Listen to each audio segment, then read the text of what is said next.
going on? Hey now. Hey now. Hey now. Hey now. Hey now. Hey now. Hey now. Hey Hey now. now. Hey now. Good morning, everybody. What's happening? Oh, Jesus Christ. Speaking of Jesus Christ, that picture they're circulating around where they took some skulls from the era when Jesus was supposedly alive, and they reconstructed his face.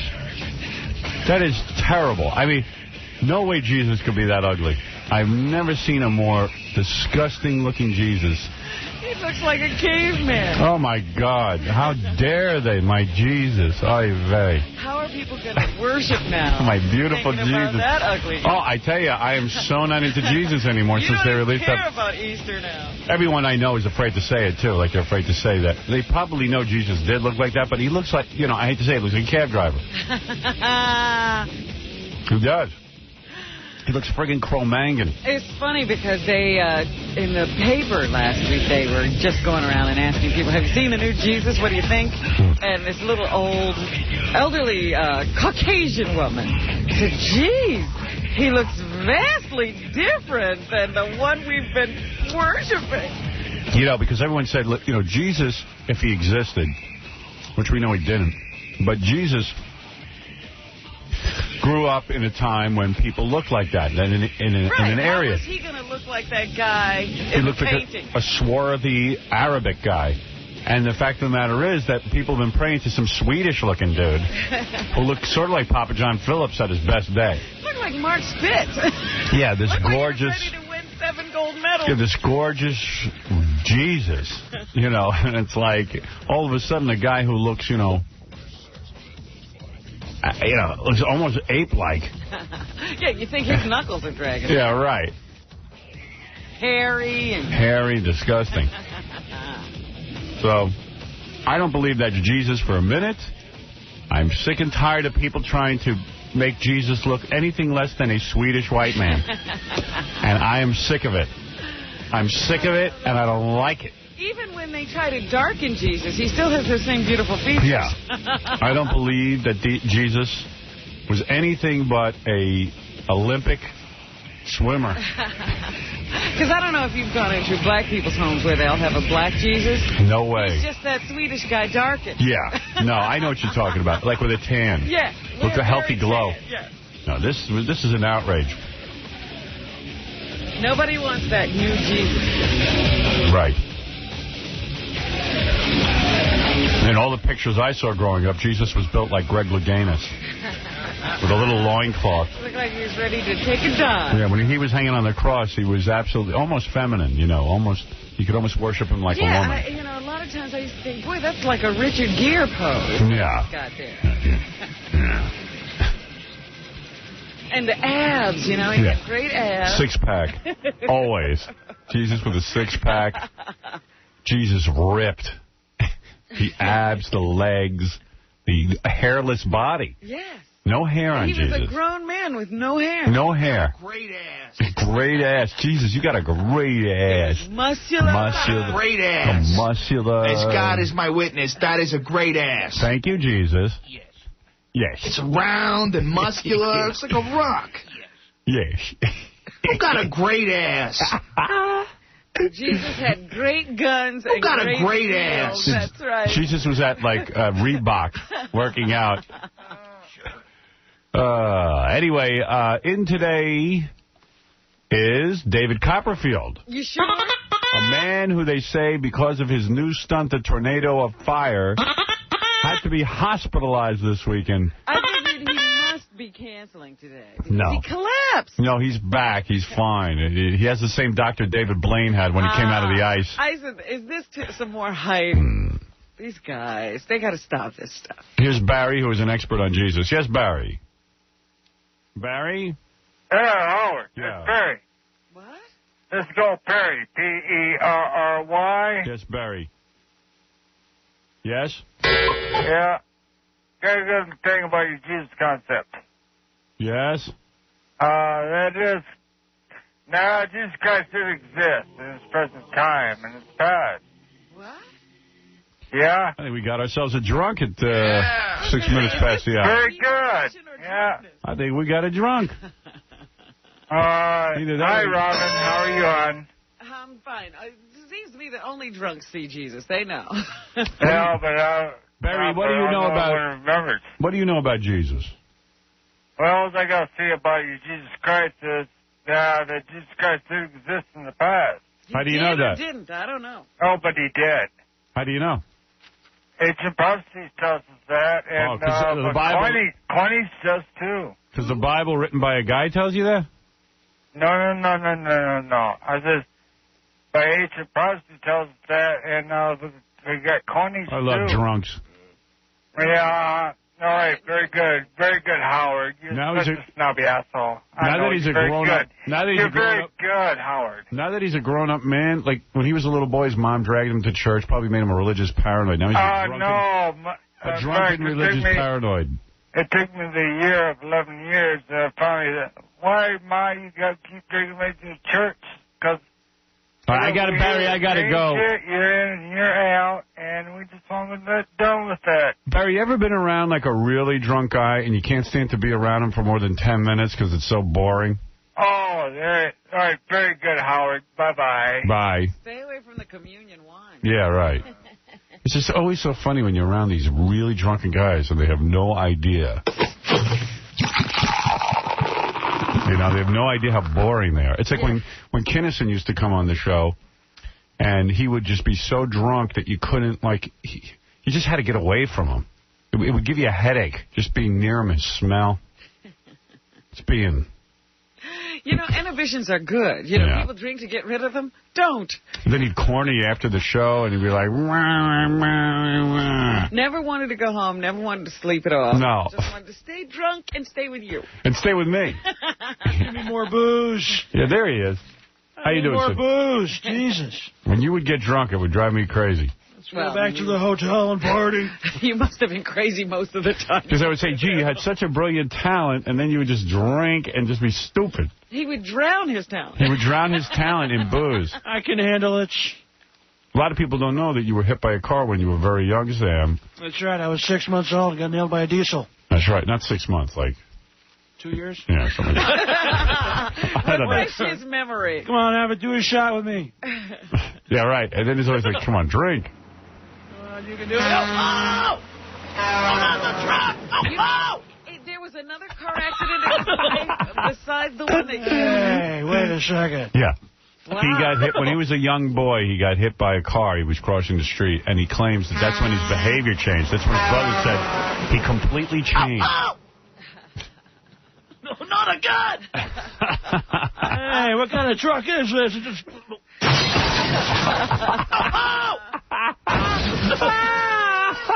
Hold on, he's coming back! He's coming back!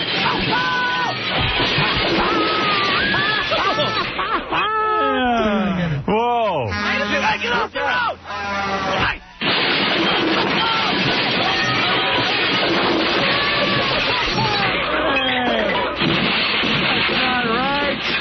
Might have been like one of those Superman episodes where, you know how if somebody gets clunked on the head in Superman, they think clunking him on the head again will fix it? Yeah, right. Hey, wait, Sam, come here. I'm going to clunk you on the head. You'll stop being weird. No, they said that Sam was like this happy-go-lucky, outgoing little boy, and then when he got hit by the truck when he was an infant, it changed him, made him dark and moody and weird. And it lasted his whole life. Yeah. I saw some biography on him. Or I read, what's his name's book, his brother's book. Bill Kinnison. What's his name? Hey, don't forget my brother. What's his name, Kinnison? Hey, Sam, you haven't seen Darryl Strawberry, have you? No, actually, the search is on in hell as well. Yeah. 'Cause I think he's down there with you. What is it, Alyssa? Yes. Yes, honey. I just wanted to say that it just really irritates me that every single person in the world wants to make Jesus the way they want to make him. No. Jesus was thin and muscular and looked very white, almost Swedish. And he drove a diesel truck. Had a little gay hair going on. And had a gay haircut. And had a hairless body. Gay facial hair. And that's it. Got to be true. Look how many people painted him that way. Right? That's right. Every picture he looks the same. That picture they're showing in the newspaper, the new Jesus? Yeah. No way. No way. There's no way that God's son would be that friggin' ugly.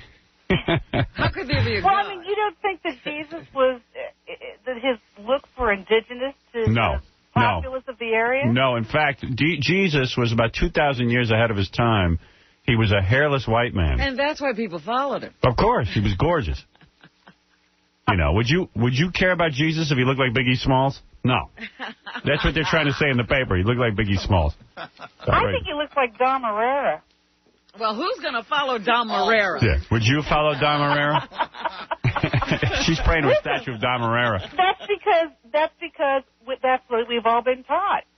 Right. If we've all been taught Jesus looks like Dom Herrera from the get-go. Actually, Jesus looked a lot like L. Ron Hubbard, but that's a whole other story. Oh, that is a whole other story. Notice they don't let you see L. Ron Hubbard. You wouldn't follow him in. No. Oh, no. Well, that's. But, I mean, it always fascinates me how... Honey, there was no Jesus.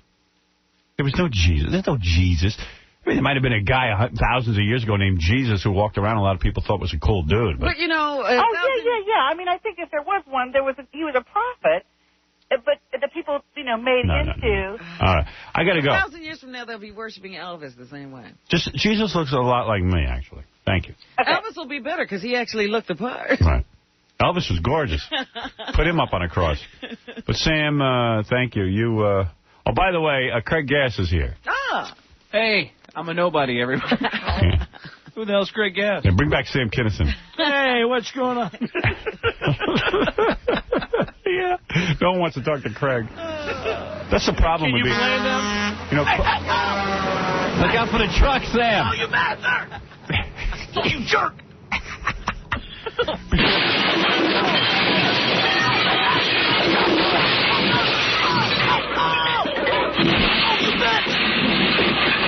You bet! No, you whore! That's the problem with being a guy who does impersonations. Yeah. It's just a drag to then be yourself. Well, that's why when I do my stand-up, you saw it's like 30 minutes of just me doing material and then like 3 minutes of impressions. Every guy who does impressions, Ron Zimmerman was telling me this because he used to be a stand-up comic. Every guy who does impressions, and that's what he does the best, refuses to do them on stage. They hate to do them. They hate to do them because they only want to be seen as themselves. Well, the problem is they're doing such big characters, and then you hear Craig. You go, who's that? What? And then I hear him? and I went to see Craig, hoping that and I'm waiting to hear Al Pacino's Baby. Right. Even though I hear it all day here, I'm just like, wow, it's going to be great. And then he More, dirty Al Pacino. And then Craig comes out, okay, 5 minutes of Craig, 10 minutes of Craig, 15 minutes of Craig. Oh, my God. 20 minutes, and then he's gone, and then there was like 1 second. He goes, all right, Christopher Walken. Okay, goodbye, everybody. But there's a point in the middle of the set where I actually put all the impressions in the set inside Elvis's ass. Right? Yeah, you complicate it. Just do it. Go up and be Sam Kinison. You should do like the Sam Kinison experience. You know, I've actually been pitched that by so do many it. people. To put on the fat costume and go out and do a tribute to Sam. Yeah, and actually, you know what? You don't need a fat costume. Just you put on a beret. And a long coat. And a long coat. And you become Sam, and you actually do his material for an hour. Yeah, but see, the thing about doing his material is that, comics, among other comics, you can't do somebody else's material. Sure You're not performing to He's comics. dead. He's dead. He can't do his own material. And you know what? It's like, remember the Beatles? What was that Beatles show? Beatlemania. Beatlemania. Sam Mania. I think if it was, I would do material. Like, the biggest question from Kinison fans is, what would he say now if he was alive? What would he say about You're killing him, telling him to do the old material. You're killing him. Because you know what? There's a whole generation of people who have heard about Sam but don't know his material. Right. Like Benji. Benji loves Sam, but he doesn't know it. So it'd be perfect to recreate the whole thing. But hey, give people the Sam experience. It tortures him to do it. Well, the thing about doing that Kinison voice is that you constantly do that Kinison voice at parties and everywhere you go. And then on this show, it was so much that I'd call up Gary and I'd be like, hey, you got to let me, I got this idea, I'll do this thing as Adam Sandler. And he'd be like, whatever. Because the Kinison voice was so strong that everybody would give me Coke. You know? Yeah, I know. Like, geez, this guy rules. Oh, do it again. Where's the blow, buddy? Where's the blow? I know you're hiding, son. Come on, bust out. You can give me a bump. God, I swear to God, that's why I don't look at you when you do it, because I see Sam sitting there in my head. So many people that were close to Sam, they can't even talk to me when I start doing the Kinison. They freak out. And even the little laugh. Oh, I love it. That's the best. Did you ever do that for him when he was alive? No, I actually have a videotape of me and him partying together, and I asked him to do the scream, and then I tried to do it too. I think I'm like 17 or 18 years old. I got this videotape at home, and then I lean in the camera and I go, oh!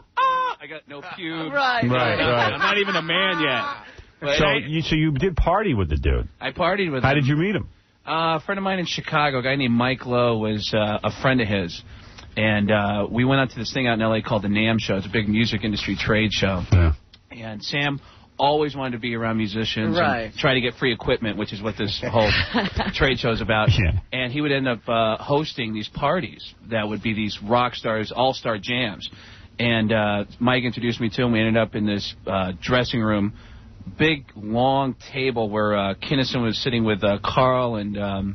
what was the heavy-set guy that was... Carl and... I know who you mean. With the bad teeth. Mitchell Walters. Mitchell Walters, yeah. And the redheaded guy, Jimmy Schubert, and all those guys were hanging out on this big, long table. And Kinnison, I remember seeing him divvy up blow to everybody. He's like, well, of course, you've been a good friend of mine. Hey. Let's just make the point. He divvied up blow, but not to the guys you mentioned because those guys don't do blow. No, it was other people that were around the table. Right. There's like all these rock stars. I remember just him like...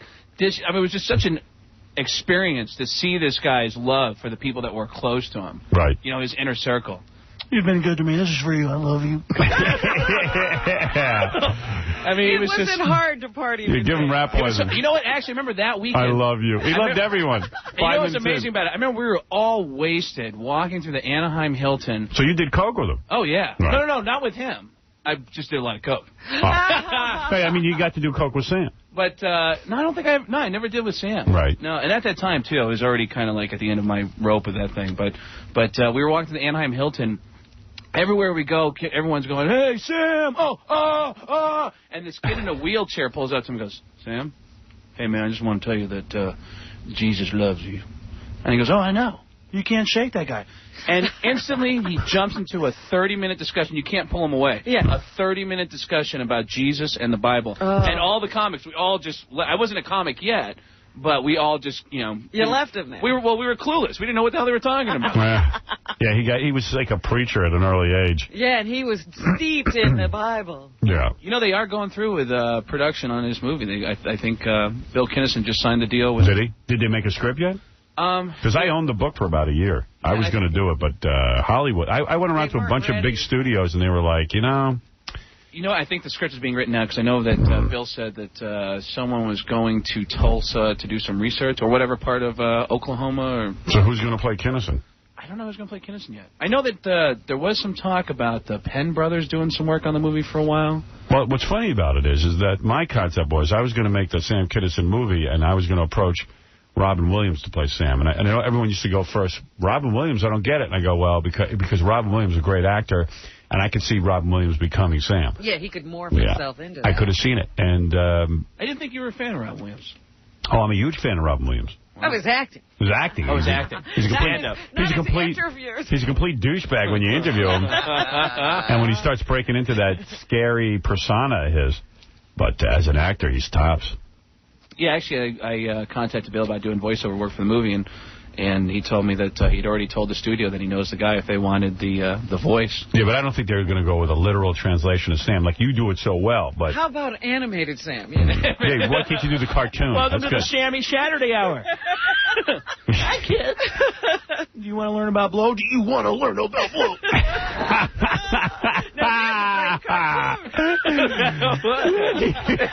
It would just be personal stories about Sam's life. Yeah, how would that Sam Kinison cartoon go? And the lesson in that story is that women are whores. Don't trust them. They're bitches. They're stupid sluts. Do you think they can put that on Saturday morning? I know third grade's a bitch, but your life's going to suck. It only gets worse, kids. And wait till you get hit by a truck. They can animate that part, can't they? Get this truck sound effect? No, there you go. One day... It'd be like, one Saturday morning, Sammy was walking across the street. Oh, wait. I'm just 2 years old. Hey, oh, you dick.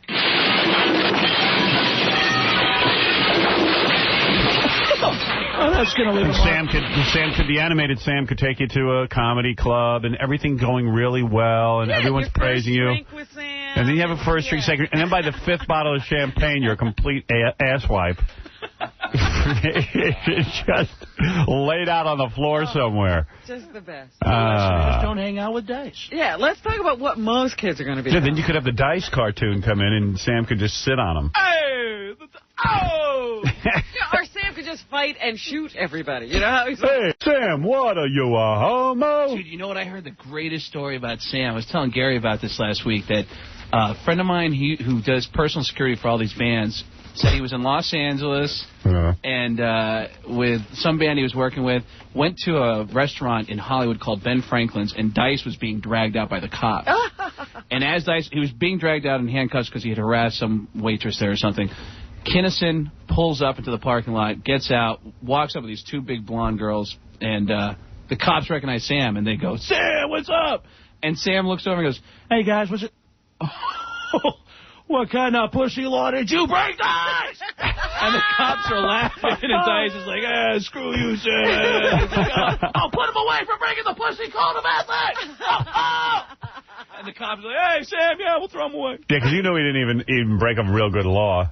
It was just some lame... Oh, right, yeah, he's harassing a waitress. I thought it was like some urban legend or something, but I asked Bill about it. He said it was a true story. I don't know why it never made the rounds. That's so good. Billy Bob. Yeah, can I speak to Sam? Yes. Yeah, what's going on, buddy? Hey, yeah, Sam. Yeah. About 4 years back, I'm driving my big rig down on the highway 41. Oh, this guy's killing me. I don't want to hear his bit. Because it was a young guy. Yeah. Will, hi, you're on the air. What's up, Howard? I have an idea. You know how you're talking about doing the Sam Kinison skit? Mm-hmm. Maybe you should do it to start up the pay-per-view boxing. Hey, yeah, what about that, Craig? What if we do, like, we're doing the big boxing event between Cabby and Angry Black? What if you did, like, a half hour as Sam? We get a real guy to dress you up as Sam, and you bring back a half hour as Sam. We'd have to get permission from Bill. What do you mean we'd get permission from Bill? Is his work copyrighted? No. We don't. So do a new act. Do a new Sam Anything act. you put on disc you could do. We'll help you write it. All right. No, I could do it. I mean, I could do it. I mean, I've been in the guy's head for like 10 years now, so I could do it, no problem. But either that or we could do the Sam cartoon. Yeah, if we that would be funny. A Sam cartoon would be great. We should start thinking about Saturday morning Sam. The kind of animation. You think about it, get back to me on it. The kind of animation you've got on the Saturday night show. Yeah. And use Kinnison. We could do something with that. Or, we could do something, a new Kinnison material thing on before the show. Yeah, we'll dress you up as Sam. We'll make you look like him. I got a guy who could do that. Ralph. Yeah. You should do that, though. All right, we'll do it. Yeah. I'm in. I'm down. And then you come on, whatever the hell you do, and that's it. It'll be fun. Then I'll come out with my band. No, then you come driving through with a truck and run me and over. I hit you over. Oh, there you go. Yeah, that'll be my thing. Oh, good. I'm worked into the sketch. You drive the truck. Yeah. Oh, Howard, you dick. Get like a go-kart, so like a truck. I run you over with my car. I thought we were friends. Yeah. No, we're not, because you ran me over. I'm dying. Oh, you did. And then we can, I don't know, I could do 2 songs with the Backside Boys. Yeah. And then the big fight. What better show do you want on pay-per-view? Who do you think is going to win, though? Who do I think is going to win? You know what? I got to take a goddamn break. But hold on a second. I'll tell you something. Cabby sent me some email that's pretty interesting. My computer's asking me to update the clock because of that goddamn time change. Ow, ow, ow, ow, ow. Oh, you did. Did that clock go off this way? I fell asleep last night, 8 o'clock. I was so tired. I couldn't even watch The Sopranos. It was really 9, but you felt it was. Yeah, that friggin' clock of mine. And then I was up at like 2 o'clock this morning just walking around like a dick. All right, here, wait. Crazy Cabby's obsessed. Now, I gave the guy my email address, so he just sends me crap. And you told him to stop, and look how well that worked. All right, here's one Crazy Cabby email about him getting an agent. I had to sit through that. He got an agent, or he wants you to get him an agent? He finally met with an agent. The agent wants to sign him, and now Cabby, Cabby's going to be in commercials. Cabby's going to be on TV. All right. The agent fed him. Commercials are bad enough he does on the radio. Yeah, the agent fed him a bunch of stuff, But all right, I'm glad. I said, dude, why are you always arguing with Tom about money? Why don't you get an agent? Let the agent argue with him. You know what I mean? Yeah. What are you doing? Like, cut it out already. He seems like ready to go, but I'm not sure about Cabby actually winning. Wait, I'll tell you. Okay. All right. Now Cabby sends me, like, listeners send him email, and it goes, "Hey, Cabby, I just want to let you know that my cousin knows Angry Black, and he said that Big Black always hung out with this gay guy in the neighborhood. That's about it, but I got 500 on you to beat his ass." So now the fans are, like, telling Crazy Cabby that Angry Black is, like, hanging out with gay guys, trying to build his confidence. Right, because I met him in the hall on Friday, and he kept saying, "I heard this guy has been mouthing off since he was a kid, and he never really shows up." All right, now here's another one. When the action starts. Right. Here you go. You ready? Yeah. This is a guy from the union IBEW, which Angry Black's always screaming about. That union. Please do me a favor, Crazy Cabby. Get that a-hole, Stupid Black. Stupid Black. Yeah, they call him Stupid Black. Stupid Black. Next time Stupid Black starts talking about all his boys or hitters or fans in the IBEW, please point out to him that you got at least one letter from an IBEW member telling you that we're ashamed and embarrassed of him. Every time that ass starts with the IBEW, every one of us cringe. Please tell him that electricians from IBEW called you and asked you to tell him to stop saying our name. I'm a member of such a union, the Real Electricians Union. His little local is some rinky-dink communications local. He's a scab who got brought into a union when his company got taken in. Oh, dear. And I hope you realize that all the talking and yapping and threatening is all because he's afraid, and he wants you to be afraid. He's like a little dog that yaps. Way to handle yourself with dignity, bro, and please F that dick up. So now he's getting all these emails from the listeners. And he's getting pumped up? Yeah, he's getting all pumped up. He's getting crazy. I can do this. Yeah. You know what the other thing he said to me that was very strange? I can take this guy. Hey, I can do it. Yeah, I'll do it. Exactly. No, you know what else he said to me that was very strange? I said, Cabby, have you ever really been in any fights? He goes, yeah, I've been beaten up a lot. Yeah. I was like, wait a minute, that's no endorsement that you always get beat up. No, he's always got some, he goes, I've been schooled.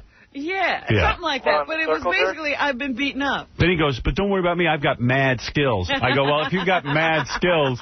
I know you're mad. Yo. Yeah, you got mad skills. That's right, Joe. Yeah. So he keeps. I question the skills. Yeah, he keeps sending me all this junk. See, I'd like to see Cabby win because Angry Black, I think he's overconfident. Like, he's like, come on, beat me if I want you to hurt me. I think Angry Black is going to kick his ass. I'm afraid to say it. Cabby keeps saying, put your money on him. Yeah? You know, he's very convincing when he's standing there saying that, too. He goes, dude, I'm over 300 pounds. He goes, you don't understand. I've been in fights my whole life. And I'm like, yeah, but this guy's got mad skills. But then you find out he lost all those fights. I don't know. He's had goat weed too much. 40 goat weed? Yeah. Yeah. Well, anyway, I'm trying to get that all on pay-per-view. In fact, I got to... How's it going? I don't know. I don't even... You want to know the truth? I don't know. I just don't know how it's going to be. That's great. We'll put Craig on there as Kennison. Not how it's going to be. I mean, are we making headway? Are we getting our organization together? I don't know. Oh. I really don't know. You know what? I put it in Don Buchwald's hands, okay. And he hasn't gotten back to me, so... All right. Well, as long as you hook it up to him, I'm sure it'll be taken care of. He's up at his country house 5 days a week. How can it be taken care of? Howard, this is what I think. It's going to be... I called Don yesterday to talk about business. He goes, you're not going to believe what I'm doing. 4 trees fell down on my property, and you know how we have to move them? With a horse. Oh, and I went, what about Cabby? What about the paper? I'll check him out. Give me $5,000, dude. I'll do it. It's going to be like a Tyson fight. It's going to be scheduled for 12 rounds. It's going to end in 2 or 3. It's going to be 5 rounds, 2-minute rounds with 12-ounce gloves and headgear. You know. But I guarantee you there's going to be a knockout. Yeah, I doubt it. I think there will be. First of all, you really doubt it? Angry Black, I don't think, could knock Cabby out. There's too much of him. But he according won't beat him. According to Angry Black, all he's got to do is hit him in the head once and he'll go down. Telling you. This is what the guy's saying. There. You know, Cabby can put up his hands, can he? I don't know. I doubt it. Well, I think Cabby's... you know what Cabby told me on Friday? You know what Cabby told me on Friday? He goes, I go, dude, are you training? He goes, yeah, I got these trainers, and we're going to be doing... And he goes, you know what, dude? I'm not even going to train. I could care less. He just talked himself right out of it. Yeah. Why would he do that? Yeah, he goes, you know what? I don't need to train. He's got 3 weeks. Well, he's right. What could you do in 3 weeks with that tub of lard? Yeah, what could you do? A circle jerk for 3 weeks. You know, what's he going to do with that tub of lard? You know, think about it. That's what he's going to be training. I got the homo hammer. Who cares? Just put on some Pantera round 2. I'm in there. We got to take a break. We'll be back right after these words. Hello? Hello? Yes. This is Tuba in Jersey. Tuba. Could you tell me if Pepe is a pepperoni? Pepperoni? Yeah. Yes, Pepe. Pepperoni, R-O-N-I. There's a man by the name Pepperoni? Yes. You want to talk to a man by the name of Pepperoni? See, yes. Pepe. Pepe. His name is Pepe. What's his wife's name? P-E-P. Pepe. Pepperoni. Pepperoni. Pepperoni here. Pepperoni. No, nobody by that name. He's not here? No. Okay, thank you. 95.1, 95.5. The interest of penis and a vagina. Howard Stern.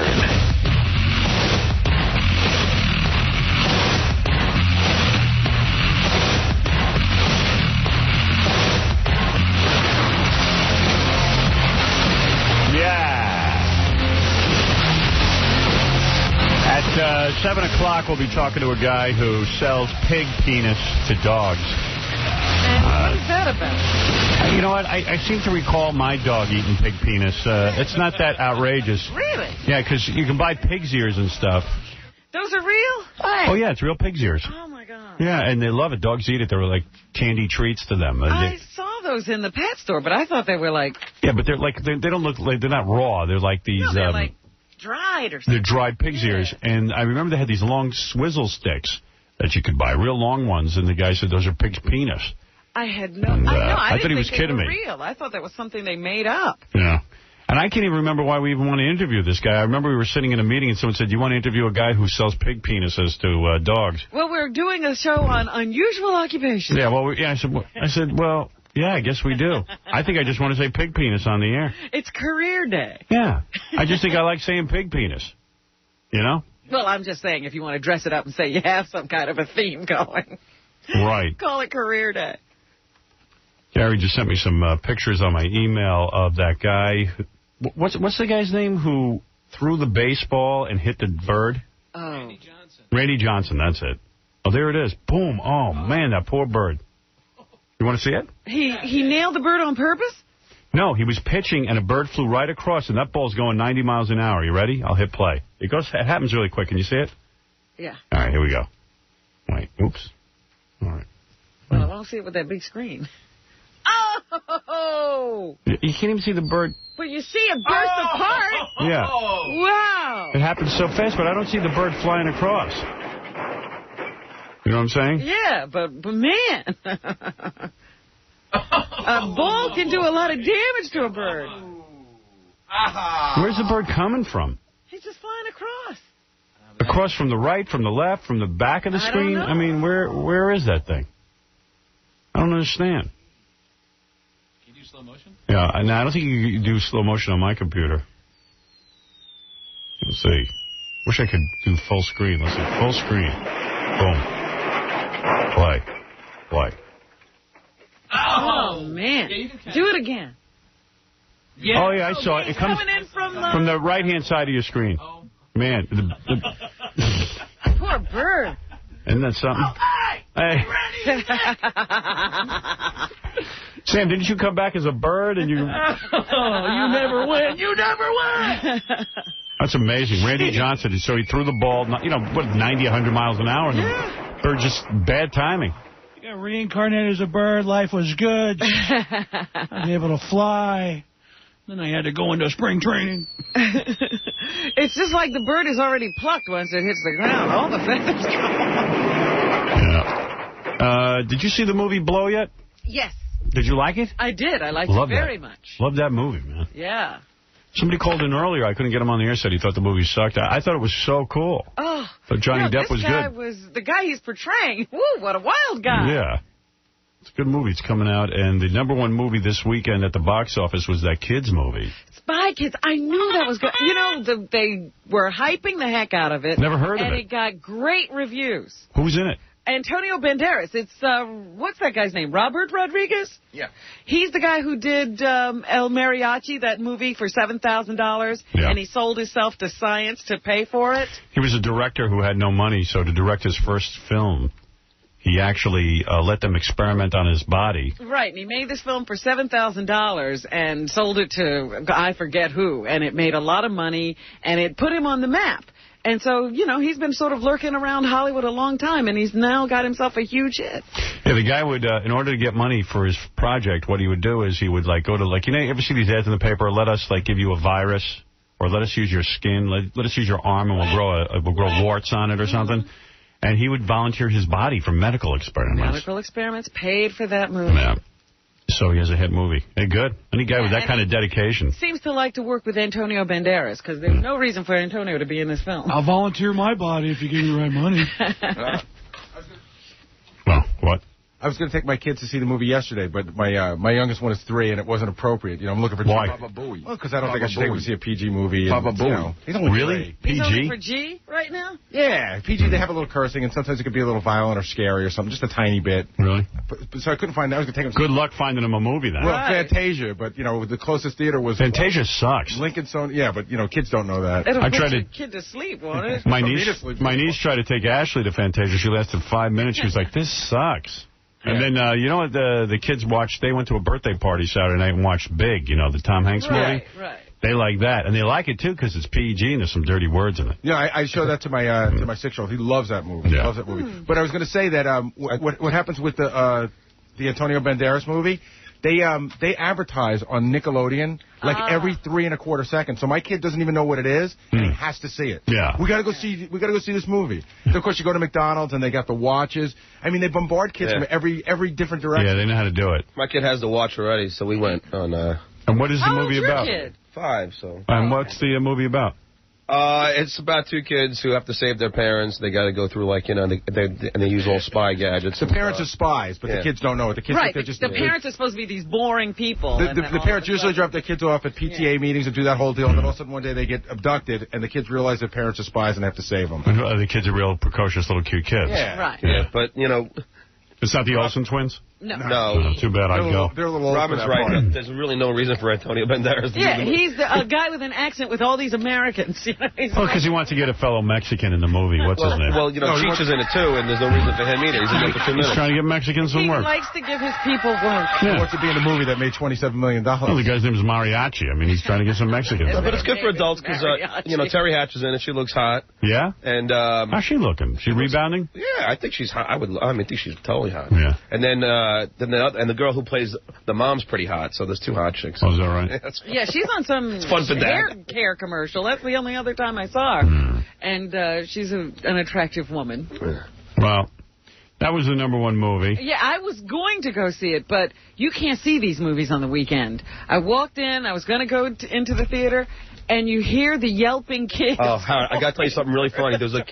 There was some parents there, and they had the kid on a leash. Oh. Really? It's so great. Yeah, they had like a kid tied to a leash, and they just like tow her around. You know, when I was like raising the kids, you know, when they were real young, I used to see some people with a leash for their kids. It's like, it's not, you don't put the collar around the neck, you put the leash around their waist. It's a harness. It's a harness, and it's like, you know. Because it's not even around their waist. This is the best kind of thing they slip into. Imagine going to the movies with your parents and you're on a leash. I mean, talk about trauma.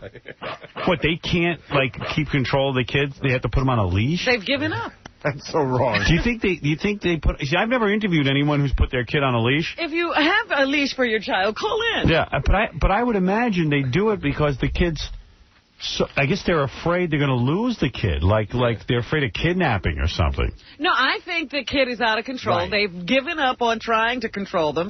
They put them on a leash. No, this kid didn't seem out of control. It's a girl, little girl. She's like and if she did she move her bowels on the floor and they pick it up with a plastic bag? Well, Howard, you remember that movie, Mommy Dearest? Yeah.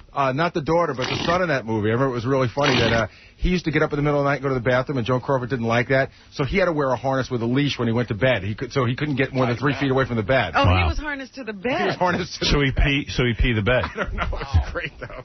Because he had let himself out one night to help his sister with something. Yeah. And the greatest line in the movie is she goes, "You better go strap yourself back in before Mommy gets up." He got out of his leash. That's great. Got out of his leash. Like a real dog. I got to interview people because I've seen people with leashes. I have too. I mean, it's a pretty leash. It was pink. Yeah, there you go. They're all decorated. What it really match is, the kid's dress. Yeah. You know what it is, Howard? Do your kids say anything to you when they see the leash? I don't know if she saw the. I saw it. Because they try to make it look like it's not a leash, but like I don't know what they try to make it look like it's a like tether. a ribbon. Yeah, ribbon. When I saw it, it's more like a phone cord. You know, it's a little. It had the little. It uncurled. It uncurled. I'd love to talk to a child psychologist about that. It can't be good. No, I can't imagine a child thinking they're okay if they're on a leash. Kind of reduces you to the level of a dog. Yeah. Well, anyway, some guy. You see other kids walking around without them. Wonder if the kid eats pig penis. Oh. I would get the kid at least an electric collar so that it just gets zapped when it moves away from you, so it doesn't have the embarrassment of being seen with a leash. That'll be the next thing. Like, you put the little collar on the kid, and you get electric shock every time you walk away, like, 7 feet out of that orbit. There you go. Electric fence for the Yeah. kid. For the kid.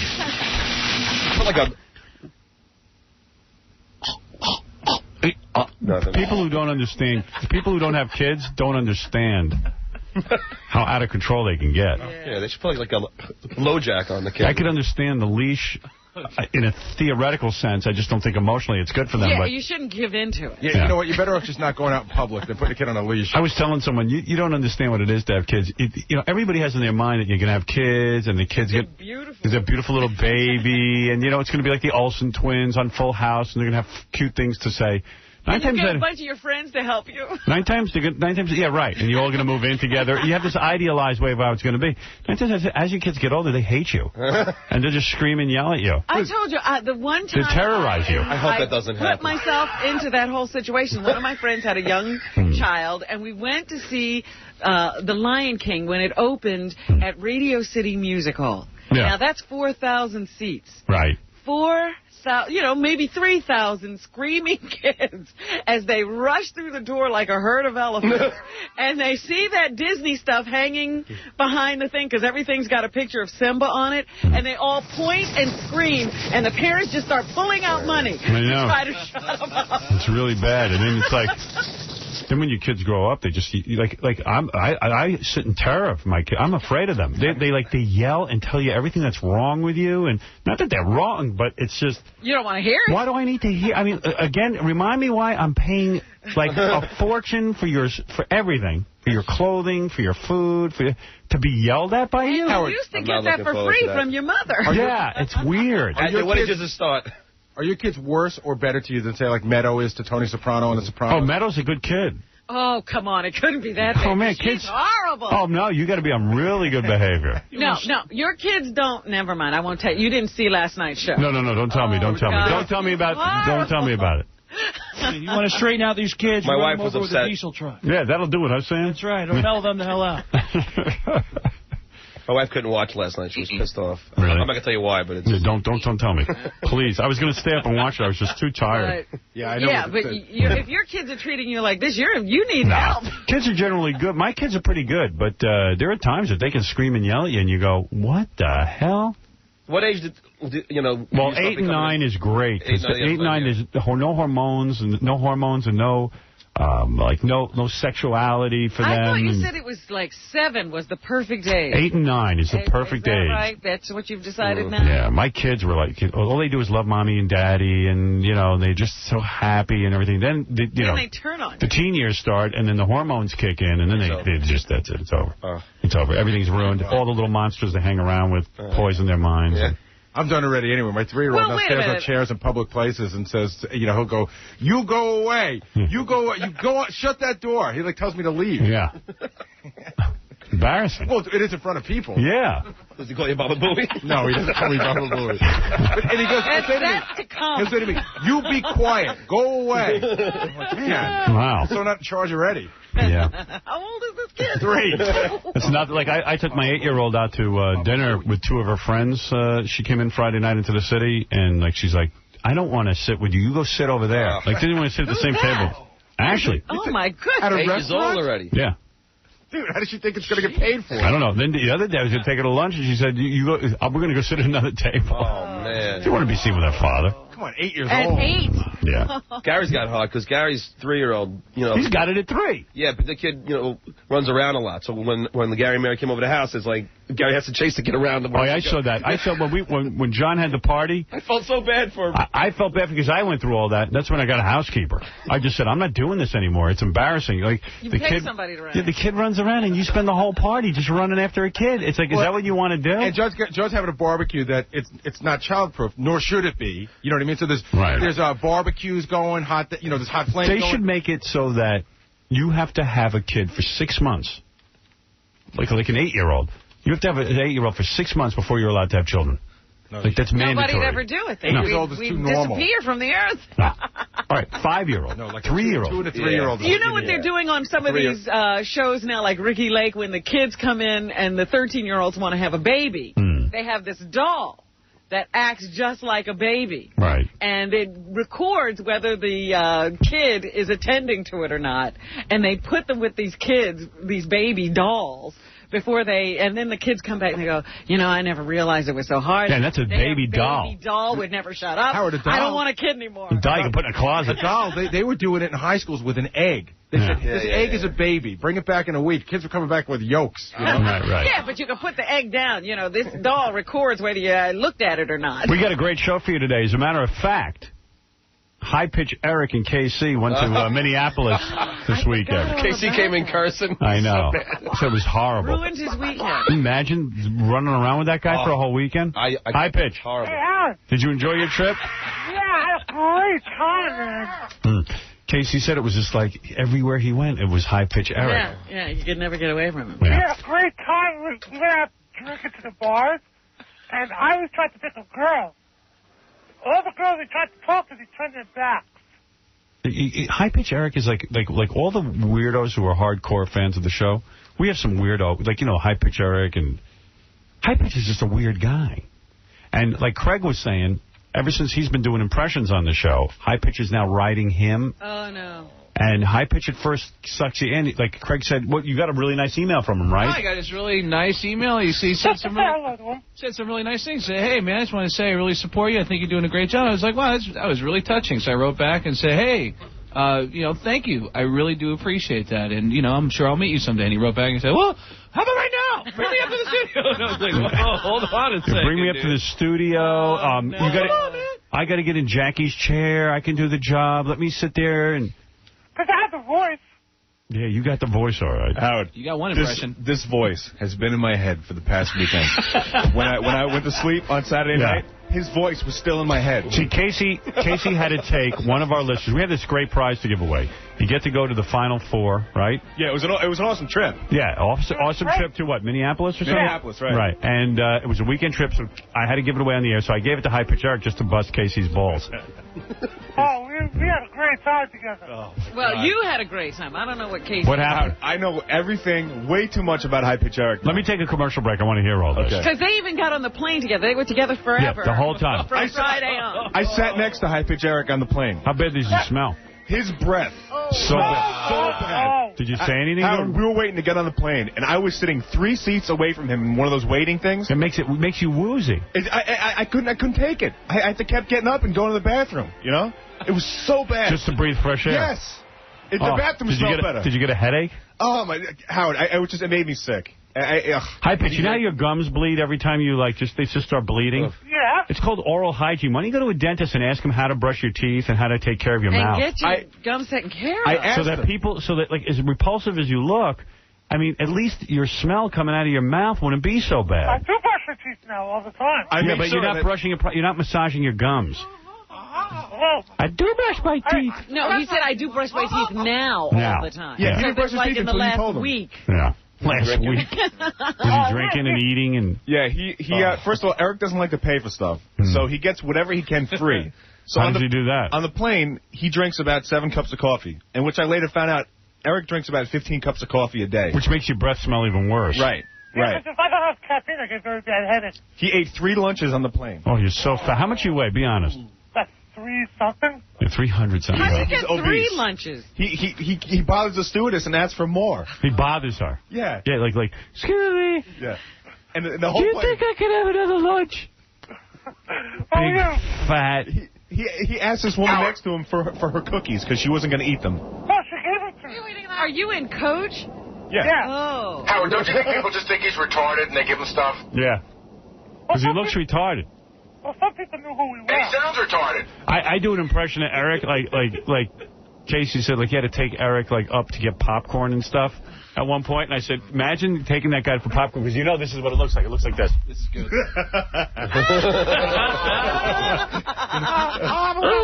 And the eyes roll into the head. Looks like a hospital Yeah, field trip. like he's retarded. All right, let me tell you what. I'll put you on hold, Eric, and we'll find out about your exciting visit to Minneapolis. I'll tell you all about it, man. It's so much I stuff. can't wait to hear. Do you have tape? I got some tape, yeah, but it doesn't sound that good, but I'll let you listen. All right. He's got audio tape, too. He tapes some stuff. All right. Eric thought I had a Walkman the whole time, but I was taping him. He didn't even You know were it. wearing a wire. Oh, he's thrilled. He doesn't care. Hold on. I'll be right back.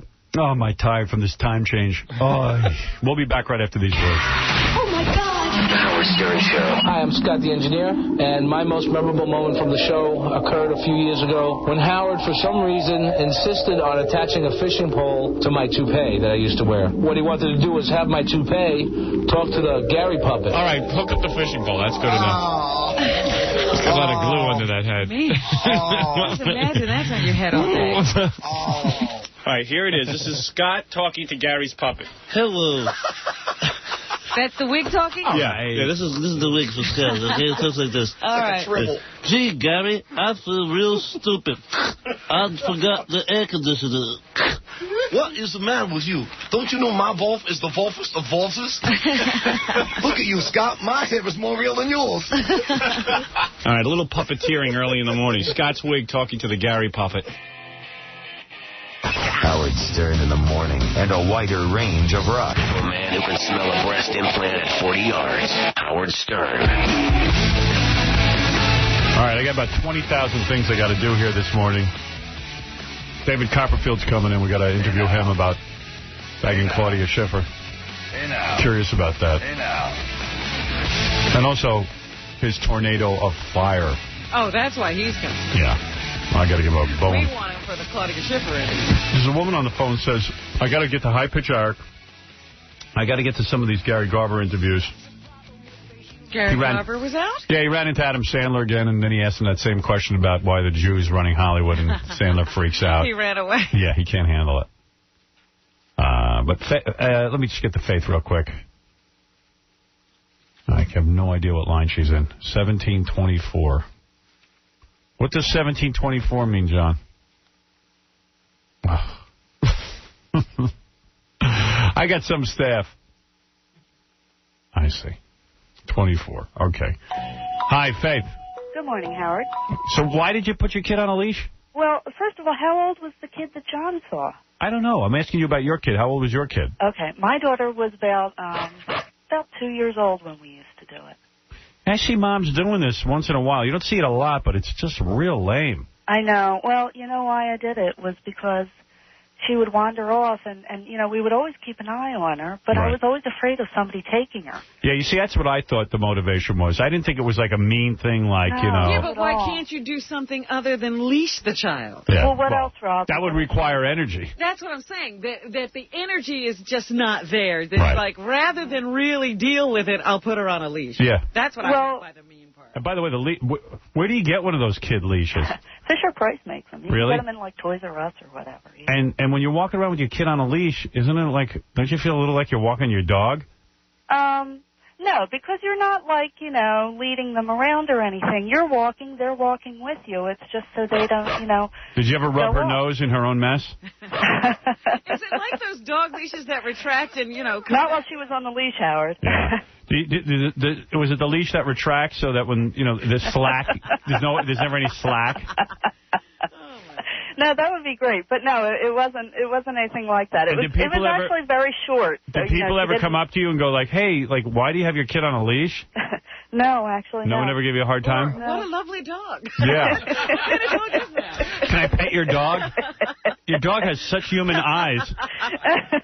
No, it's always weird when I see that. That's got to screw a kid up. Did you talk to anybody about the effects of this and what? Well, that's why I didn't. You don't do it past like age 2 or 3. I mean, that's a bit. No, when you need it is when they're about 15. Yeah, I know. We're going to be Does she bark at the pizza boy? One when they're 15. Does she bark at the pizza boy when he comes to deliver? Wow. Just hell on the mailman. Right. No, it was really, we only did it just so she didn't get taken by someone. I used to have a real phobia about that when they were little. I told you, Robin, that's what it's about. No, I'm sorry, Howard. That's an excuse. Yeah, well, I would never do it. I was always afraid someone would take my kids. Well, Robin, but the fact of the matter is, you got to have the energy to chase after them and watch and keep an eye on them. Yeah. But she got tired. Hey, you know what? People don't know what it is to have kids, so they have them. And I'm telling you, before you know it, you're walking around with a leash. Seems like a reasonable idea after you've been... All of a sudden, everything seems reasonable. Yeah. Robin's going to put Mr. X on a leash. Right. All right, thanks for calling in. Sure, no problem. All right, that's Faith who used to keep her kid on a leash. Brave enough to admit to it. Let me get to this guy with the pig penis here. I don't know. You know what? Hey, dude. How you doing, Howard? This is, no one gave me his name. Mark. They just wrote, a man who sells pig penis. Guys, you got to write down a guest name for me. I'm not a genius. I can't read minds. Well, that's part of the interview. You should say, who are you? Yeah, like, what's your name? I mean, dude, Casey, what are you thinking? They're helping you with questions. Help me. I thought you did. I was pulling tape. I thought you did this last break. Oh, you thought, but why wouldn't you give me his name last break?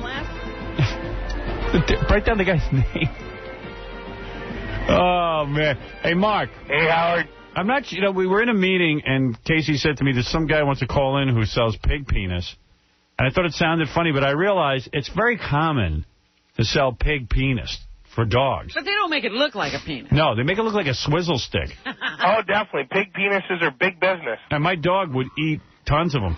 Oh, absolutely. You didn't know they were. No, the guy at the store said to me, actually, I said, gee, my dog loves these swizzle sticks. He goes, actually, they're pig penis. And I go, you're kidding me. Well, how big does that get? They're like a foot long, 2 feet long.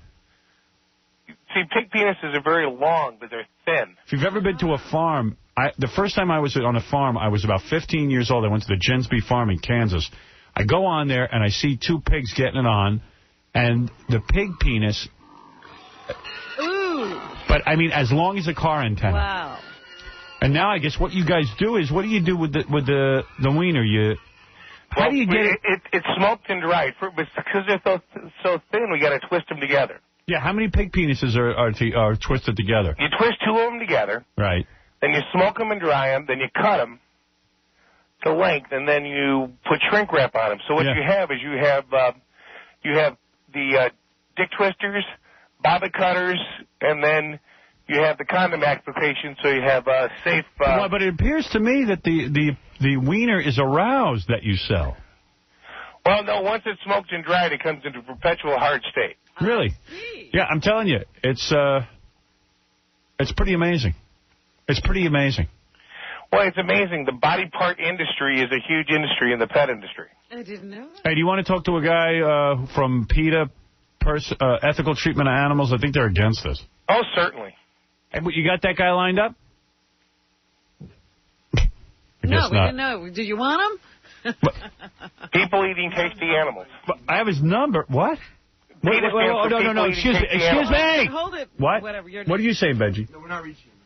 Oh, how come you don't give me a note? You just came in here beforehand and said you got a guy from PETA. In the future, if something like that will let you. These guys set me up for failure every time. In the future. Can we call you back? Dude, I only wish you get your... I wish you get your own radio show one day. You know, I really do. But we'll have worked out all the bugs by then. They don't give me the guy's name I'm interviewing. They don't give me anything. Then they hand you a note and say, hey, you know, you want a guy? Hey, you want the guy from PETA to yell at this guy? You're like, yeah, it'll be cool. All right, let's go to it. Oh, in the future we'll be. In the future, we'll hand you a note telling you we're not doing I've had PETA yell at me a number of times. I'm used to it. Yeah, but I mean, well, you don't kill the pig specifically for his pee. They're killed for human consumption, and we're just making sure that nothing goes to waste. All right, so if you want to get penis chew products for your pet, call 1-800-432-OINK. There you go. Well, for more information, go to animaltalkradio.com. Yeah, because I sold pig penises, I end up in radio, Howard. Yeah. All right, dude, thanks for the call. Thanks, man. Later. Bye. We're supposed to have this guy from People's Ethical Treatment of Animals or whatever that is. People for the ethical treatment of animals. Yeah. So, but we don't have him on the phone, so the bit kind of got screwed up. Well, hey, now you know what they make that. You go to a pet store, you'll see. See him all. I didn't know the pig's ears were real. I just thought it was just something they called it. You know, and they made it look like an ear. But it's real. Suffice to say, I don't think we'll be doing any more pig penis interviews. I think one was enough. So, I want to thank my guys for getting Mark. I don't know his last name. I still don't. What? Where is his name? I still don't have the name of the guy. It's still not written down for me. Am I wrong to ask for these things? No. What? Where is it? I don't know. Mark what? Bonus. It's not even. You guys won't even write Mark down for me. But they gave you a plug. You don't know who you're plugging. Yeah, I just don't know that guy's name. I have a well-oiled machine. Too much. Anyway, so Gary Garver went out and interviewed Adam Sandler. Let me play that. And it's the same interview every time. Because he won't answer the question. Yeah. And every time you get to anything Jewish with him, he freaks out and leaves. How you doing, Adam? Hey, man, how are you? Do you think you're funnier than Bill Cosby? No. Do drunk men give you movie deals? Do drunk men? Yeah. Well, initially they're not drunk. I start feeling like it's not going my way, and then I start doing shots with them. Are you slightly more or slightly less funny than Pauly Shore? Less. I've hung out with Pauly. He makes me laugh more than I make him laugh.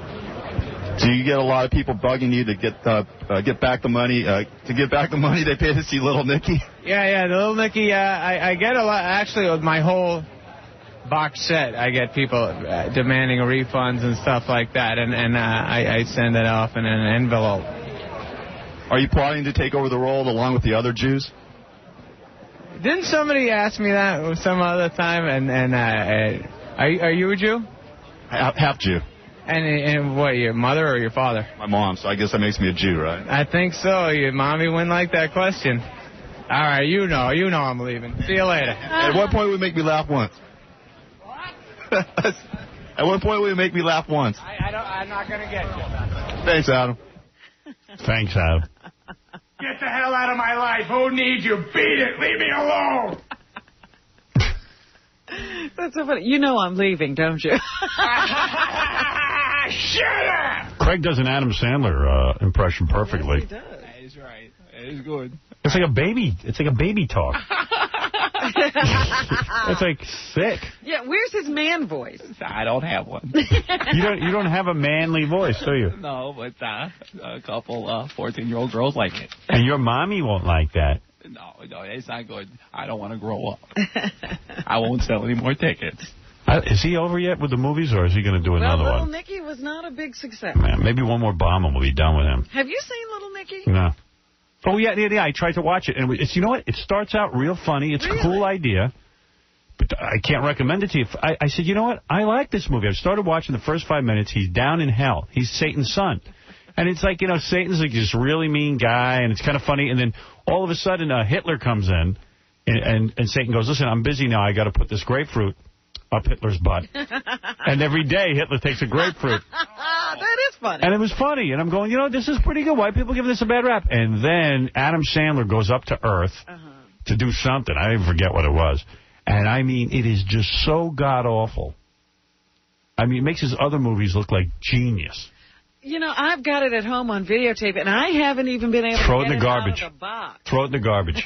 Don't waste your time. I'm telling you, if I can't sit through it. This is the Adam Sandler movie that didn't make any money. You know what movie I try to sit through this weekend? What? Alyssa Milano in Embrace of the Vampire. Because, you know, I love vampire movies. Uh-huh. That's an old one, right? Yeah, well, I knew I was in trouble because, remember I had to sue that guy about that movie I was going to do? Yeah. I don't even remember his name. I saw he was the producer of it. And I just went, oh, boy. This is going to be some piece of crap. And meanwhile, it comes on, and it just immediately goes nowhere. Oh. You're just sitting there. And even Alyssa Milano isn't sexy. She's so goddamn short or something. I don't know what it is. She's like a fidget. You can see how short she is. Yeah, and you're waiting for her even to take some clothes off, and you can go berserk waiting, and I just threw it in the garbage. Just threw it away. Then Ralph recommended some movie to me that really stuck. It was a Steven Soderbergh movie, who's the guy who just won for Traffic. The Limey. He raves about that movie. I hated it. Don't watch it. It sucks. And I usually like Steven Soderbergh, but The Limey is not his best work. No, it really blows. It's just a weak story about some dude who comes over from Ireland to avenge his daughter's death. And you know I love that. I love revenge. But it goes nowhere, too. I mean, he's nowhere. Yeah, it's a mess. Oh. But Ralph says as soon as he saw that movie, he watched it once, and then he immediately had to start it over and watch it again. That's how much he loved it. That's how much free time he has. And then I saw the one movie I liked was Denzel Washington's movie. That Remember the Titans? Yeah. Except it's totally unrealistic. Yeah, it's a fairy tale. It's this black dude takes over a football team. During the era when it was very touchy civil rights. Yeah. That ain't going to happen. Yeah. Adam, you ought to do a movie like that. I could bring people together. You could. I could, because I'm a Jew, and we run everything. I'd actually like to announce right now that the Jewish takeover of the world meeting is going to be on Friday. There you go. If only he was funny like you. Oh, that's great. You're too kind. Craig does such good impressions, but I told him, in his stand-up act, he doesn't do any impressions, because all impressionists want to be known as themselves. And as a result, you don't remember any of his stand-up act, because you kept waiting for the impressions. I sat there the whole night waiting for Al Pacino's Baby. I'm like, what the hell? But what we're going to do is, you get irritated. if I manage to get the crazy cabbie angry black fist fight on pay-per-view, I thought you were going to say something else when you said that. We're going to dress up Craig as Sam Kinison. And let him do 20 minutes as Sam Kinison. All right. Bring him back from the dead. Bring him back from the dead. It's going to be great. But all impressionists get weird. It's like, if you remember the Saturday Night Live guys, like Eddie Murphy was a great impressionist, but I remember he made an announcement, I will no longer do Gumby. Everybody loved Gumby. I will no longer do Gumby. Why do they have to stop doing what everybody loves? Dude, we love it. I remember I went to see Eddie Murphy. He was on Saturday Night Live. I went to see him do stand-up early on in his career. And everybody loved Gumby and Stevie Wonder. And he came out, and he's all pissed off, Eddie Murphy. He goes, I'm just saying up front, I'm not doing any Gumby or Stevie Wonder.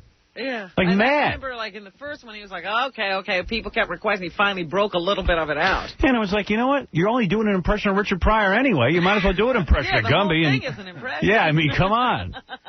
What's the difference? And then I remember Billy Crystal wouldn't do the liar guy anymore. Remember he used to go... He had like not a liar, but... No, you look... you look marvelous. You look marvelous. Yeah. I'm not doing it anymore. Well, you know, dude, just do it. That's what we pay to see. I want to do something different. Fernando Lamas, kind of character he used to do. Yeah, then but he also used to do that guy that goes... Yeah, I just bit the guy's ear off. Right, with those other two guys. He used to do it with a couple of other guys. Oh, did that hurt? I do impressions during my set. I just stick them all up Elvis's butt. Yeah, I didn't understand that. So I got to be honest with you. Because when people say, "Hey, I had somebody try to tell me you should do like because there was a discussion about you could be the next Rich Little, and they said I don't want to be the next Rich Little. Why? Rich Little's huge. Nobody wants to be Rich Little until you find something that you feel comfortable with. There's so many comedians that have so many ideas that have been run through so many times. What if Jack Nicholson was a fry cook? I'm not suggesting that, but what's funny about it is that you do it so well. Mm-hmm.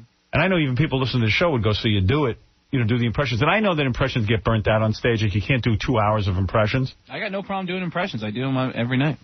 But didn't you love it when Frank Gorshin used to come on Ed Sullivan and do different people and just be them? And really commit to it. Yeah. And work up some material with it. Mm-hmm. It was fun.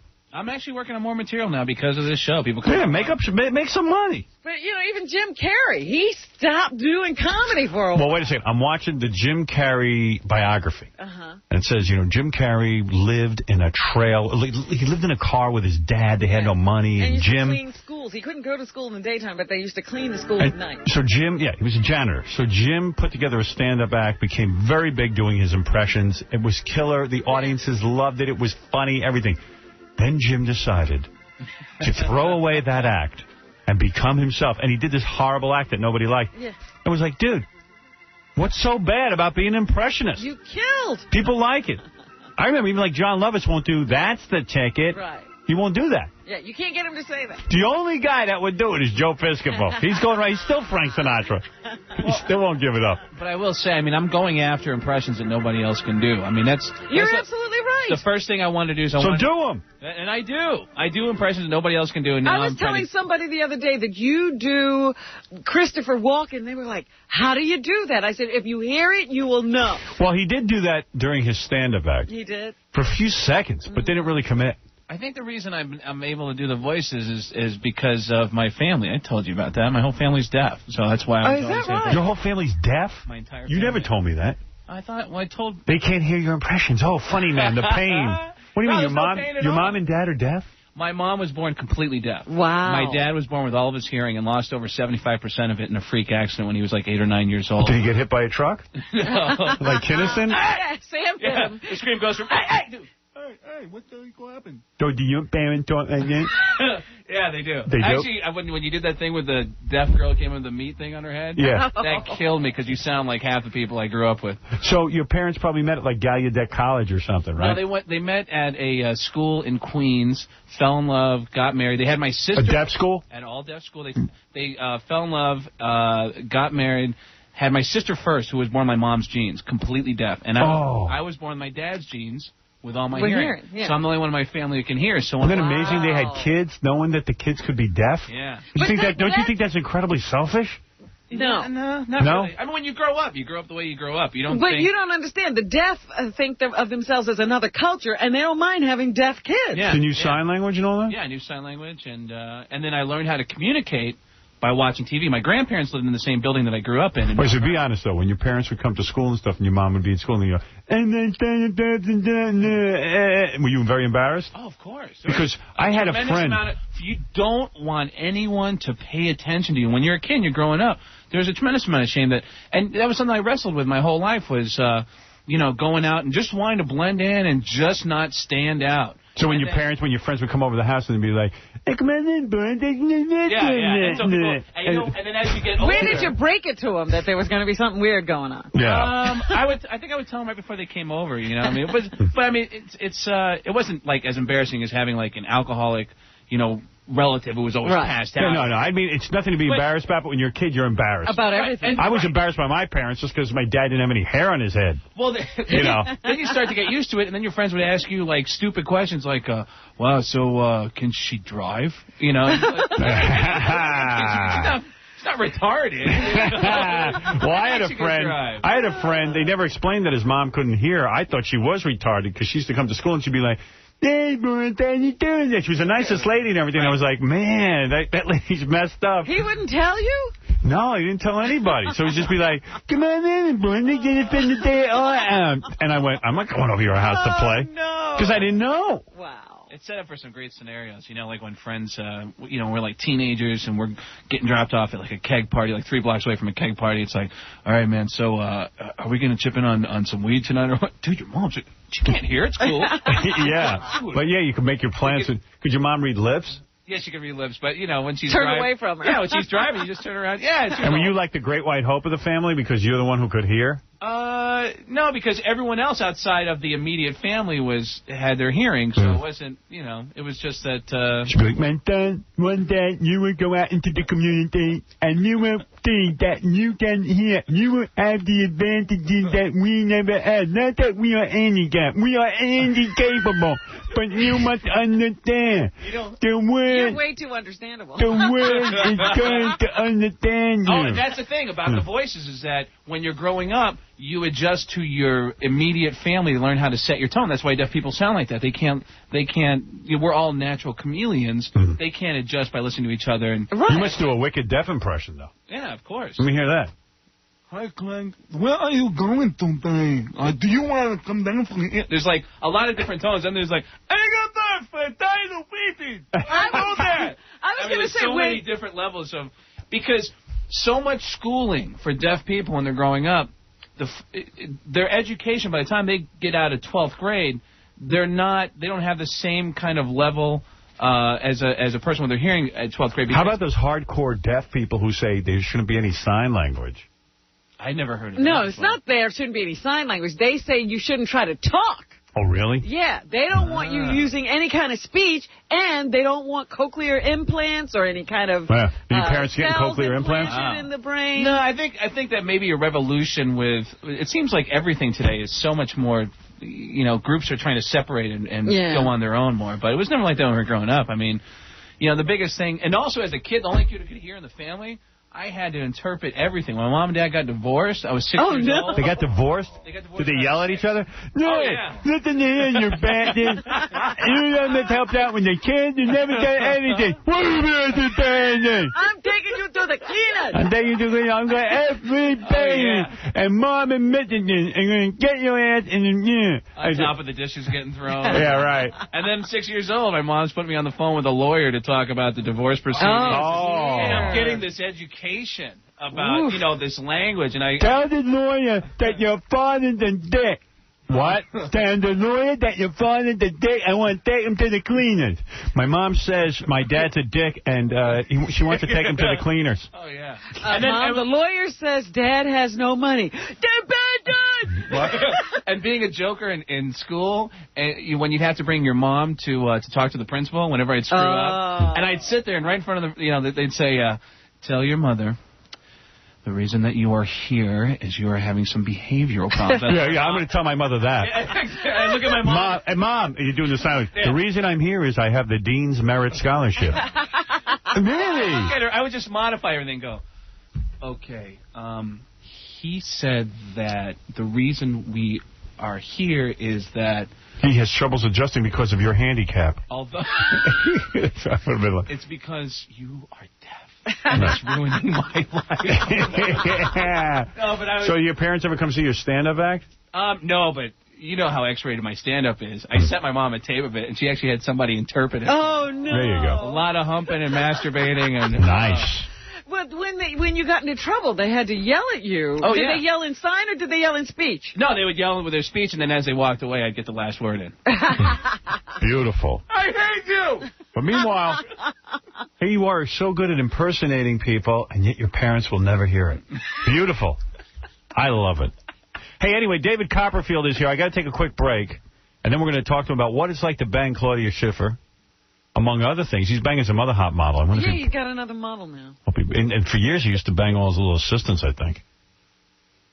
And then for a while, they were saying he was a big homo, but he's not. Well, that was during the whole Claudia Schiffer thing. I think people were so angry that he got Claudia Schiffer that they just said he's gay. Yeah.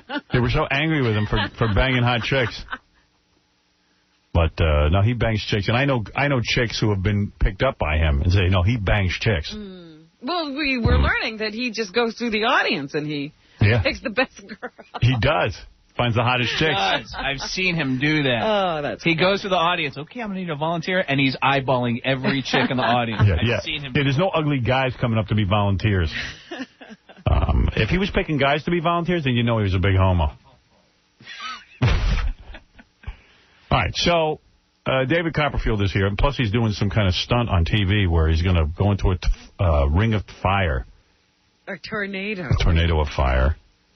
Although I saw over the weekend he had to be hospitalized because the tornado of fire almost killed him, but I think it was a publicity stunt. No, he was exhausted. Yeah. Like, what's so exhausting? Why is that exhausting? He's standing there. And why is that exhausting? We'll find out everything from David Copperfield right after... these words. Hi, this is Charisma Carpenter from Buffy the Vampire Slayer, and you're listening to a man who has slept with more women than the Pope. Howard Stern. You're listening to the Kaiser of Radio, Howard Stern. The Kaiser of Radio is freezing. And the Kaiser of Radio's had it. Kaiser Radio's in here with a windstorm blowing. You think the tornado of fire... To the Kaiser. You think the tornado of fire is bad? Come into the cold here. You're doing that whole David Blaine thing. Yeah. You're in the ice. I'm the one freezing. I'm freezing. I had it all worked out. Somebody came in here over the weekend and changed all the vents or something. I don't know what they did. Put the heat on. I'm supposed to have a meeting with Mel about improving the studio now that I signed a new 5-year contract, but I guess I got to find time. I got to sit there and talk. Just do it. Everybody knows what we have to do. Raise the ceiling. Get the air off of us. What's the conversation? Yeah, they're going to talk to me about it. I've had this conversation for 10 years. I've read in the paper, Mel and Sumner Redstone, who run this company, gave themselves each a $15 million bonus. Really? Yeah. They looked at themselves and said, we deserve it? Yeah. Wish they'd look at me and do that. David Copperfield has a brand new television special coming out, the 20th TV special, Tornado of Fire, tomorrow night live at 8 p.m. on CBS. Look at him. There he is. That's the real David Copperfield. Look at that. You don't even look like David Copperfield. What does he look like? You look good. Hey, man. How you doing? Looks normal. He's a good-looking guy. When I see on TV, you're all dolled up. You know what I mean. I think he wears eyeshadow on TV. You know what I mean. Okay. Guy's worth $1 billion, probably. Yes, probably so. How you doing? I got to get into magic. How you doing, my man? Don't you think it's a little late? I got to get into this magic. I think you can do it. The money is made because you do such an elaborate stage show. You can take that all around the world. I do a lot of work. And isn't it true, like guys like David Blaine who put you down, like he's the latest guy who puts you down, but meanwhile, those guys don't make any real money. He's probably broke, that guy. Maybe he'll start making money. With what? With card tricks? I don't know. Tell the truth. Well, no, I do 500 shows a year, and I do arena shows. And you do 20,000 seaters. Yeah. And you do the whole Vegas thing?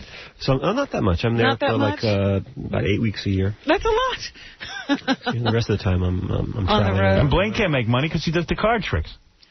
Well, David does card tricks. When Claudia Schiffer was going out with him, they once interviewed her, and she said, David Blaine does card tricks. You see, he's doing them in the street. How are you going to make money doing that? You got to have a big stage show. You got to be like a rock star. You know something? I think he's good for magic. We talked on Thursday. It was Thursday, right? Yeah, was it Thursday? I think he's a good guy. No, I don't think you like to get into any fights with these guys. No, not getting into fights. You don't fights. need to. You're the big star, and guys are going to take shots at you because they're going to want to make money off of your name, right? You know how it feels, don't you? You know how it feels. Nobody's made a dime off of me. No, I absolutely know exactly how it feels. Yeah, I know exactly how it feels. Yeah. That's right. You're the king, big kahuna. The big kahuna. Why are you so relaxed? Now, listen. Are you exhausted still? Yeah. Why are you so exhausted? I know the tornado of fire is on Tuesday. It does seem you went into the hospital exhausted. I said right away, he can't be exhausted. You faked it.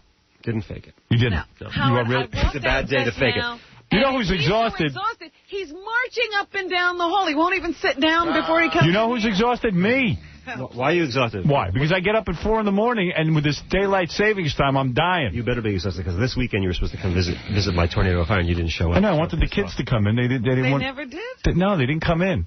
Ashley was in Friday night, but that was it. Yeah. Should have come. I would have loved to see it. Really but if you're so tired, why don't you sit down when you don't have to Because this is the Howard Stern show. Why is the tornado of fire exhausting you?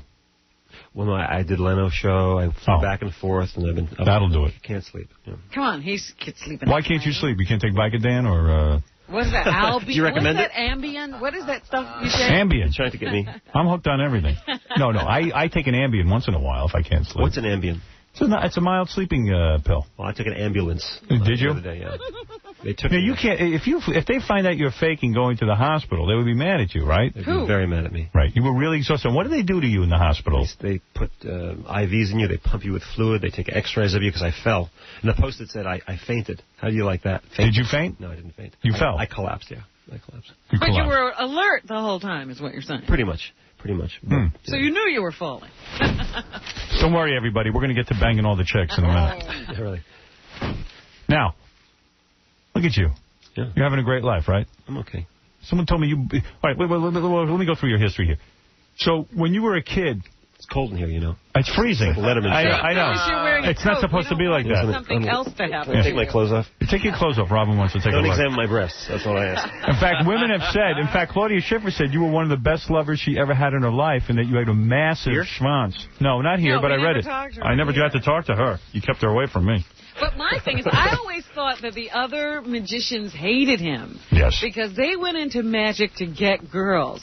And he could have gotten the girls without the magic. Because you got kind of a Kenny Loggins thing going on. Yeah, right. Kenny Loggins? Yeah. All right. Christopher Robin and Pooh. And you're like a sensitive guy, you know what I mean? Well, he claims that's sensitive? Yeah. You got the whole I'm not that sensitive. I'm not that sensitive. You got the whole sensitive thing going. I'm insensitive usually. I get accused of that a lot. You got the sensitive thing going. I think. Chicks love that. Well, people like to read that into him anyway. I'm a listener. I like to listen, you know. Yeah, you listen to chicks. Me, I can't listen. I'm too busy listening to myself. Listen to yourself. You're not kidding. You listen all right. So, when you were a kid, you started doing magic. Why? It was the only thing I could do well, I think. You know. How do you know you can do that well? I mean, how do you get exposed to that? Did you do magic when you were a kid? No. One trick? No, it was awful. You tried to turn a trick? I did puppets. Did you do puppets? I was a puppet master. I was a puppet master, too. Yes. I was a ventriloquist. Were you a ventriloquist? Yes. What was the voice of the dummy? What was the name of your dummy? I had a Jerry Mahoney dummy. Me, too. Yeah. And totally. It's the only dummy you could get. Right. And then I went like this. Hello, everybody. How you doing? Like that. I was the worst. Those lips were flopping. Everyone's Me, too. They'd be like, hey, the dummy sounds like you. I couldn't figure out. I would go, hey, how you doing, everybody? Yeah. And you know, I had the worst act, too. I was awful. Really? But the kids all came and watched me do it. I have nothing else to do. You get it. So I did that, and then, but I sucked. My material sucked as a ventriloquist. It was all out of the back of Boy's Life. Right. Remember those jokes in the back of Boy's Life when you were a Cub Scout? Of course. So that, and then you went into magic. And what was the first trick you learned? Well, the kids paid attention. I made my teacher disappear. You know. Now, what was your first trick? Like, do you take the penny and you turn it over and you... Probably something like that. My grandfather taught me a trick when I was a kid. And what was the trick? It was a card trick. I sometimes do it in my show, an improved version of it. And is it sleight of hand stuff you would do for the kids? Totally sleight of hand, yeah. And people taught you this? How do you learn that? No, from books. From books you would read. So you must be a bright guy. I mean, did you go to college? For 3 weeks. You did? For college? Fordham, yeah. And what'd you get on your SATs? I don't know. I bet you scored high. I should figure that out. I think guys who can understand magic tricks are bright guys. You think? Not true. No? You always attribute brightness to the strangest thing. I do, because I think it's mathematical in a way. I think, like, figuring out to, like, you know when you did that thing where you made the Statue of Liberty disappear? Yeah, that was me. And I figured out that, I mean, my guess was that you did it with mirrors, you know, like you would... She went to Studio 54, actually. Does he really figure the things out, or does he have a bunch of geniuses who figure them out? I do it. It's a kind of a collaboration. You got collaborators? Uh-huh, you bet.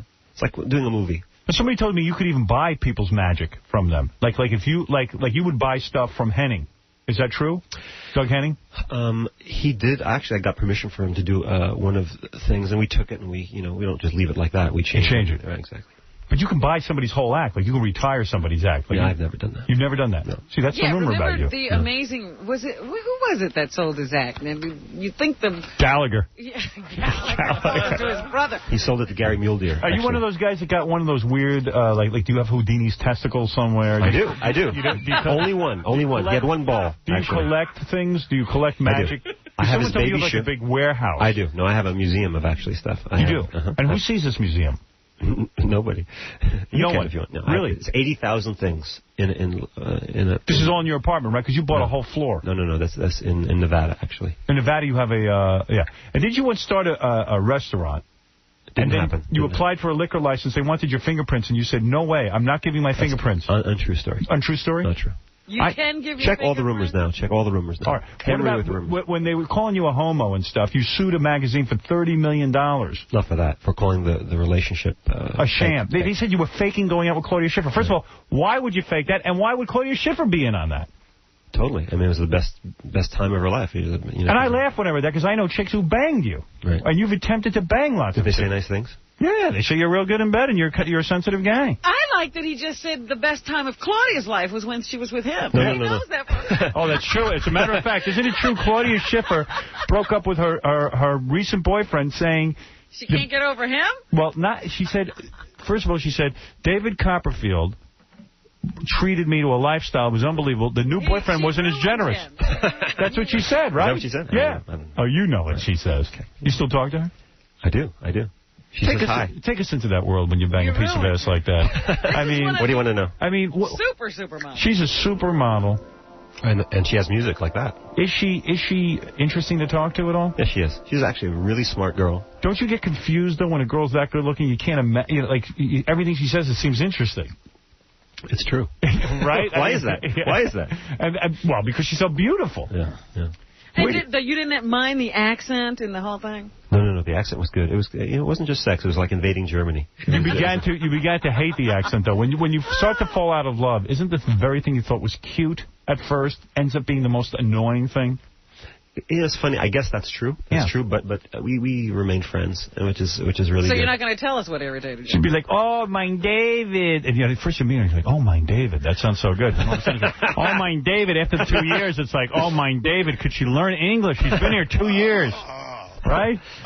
Do you get to hang around with her hot model friends, too? Or is she one of these hot chicks that doesn't have any hot friends? She had hot friends, but, she wasn't one of the girls that went out every night, which was great. Yeah, it sounds like she hangs with her mother all the time. Yeah, her mother is... annoying? It's like the late Gert Frobe, actually.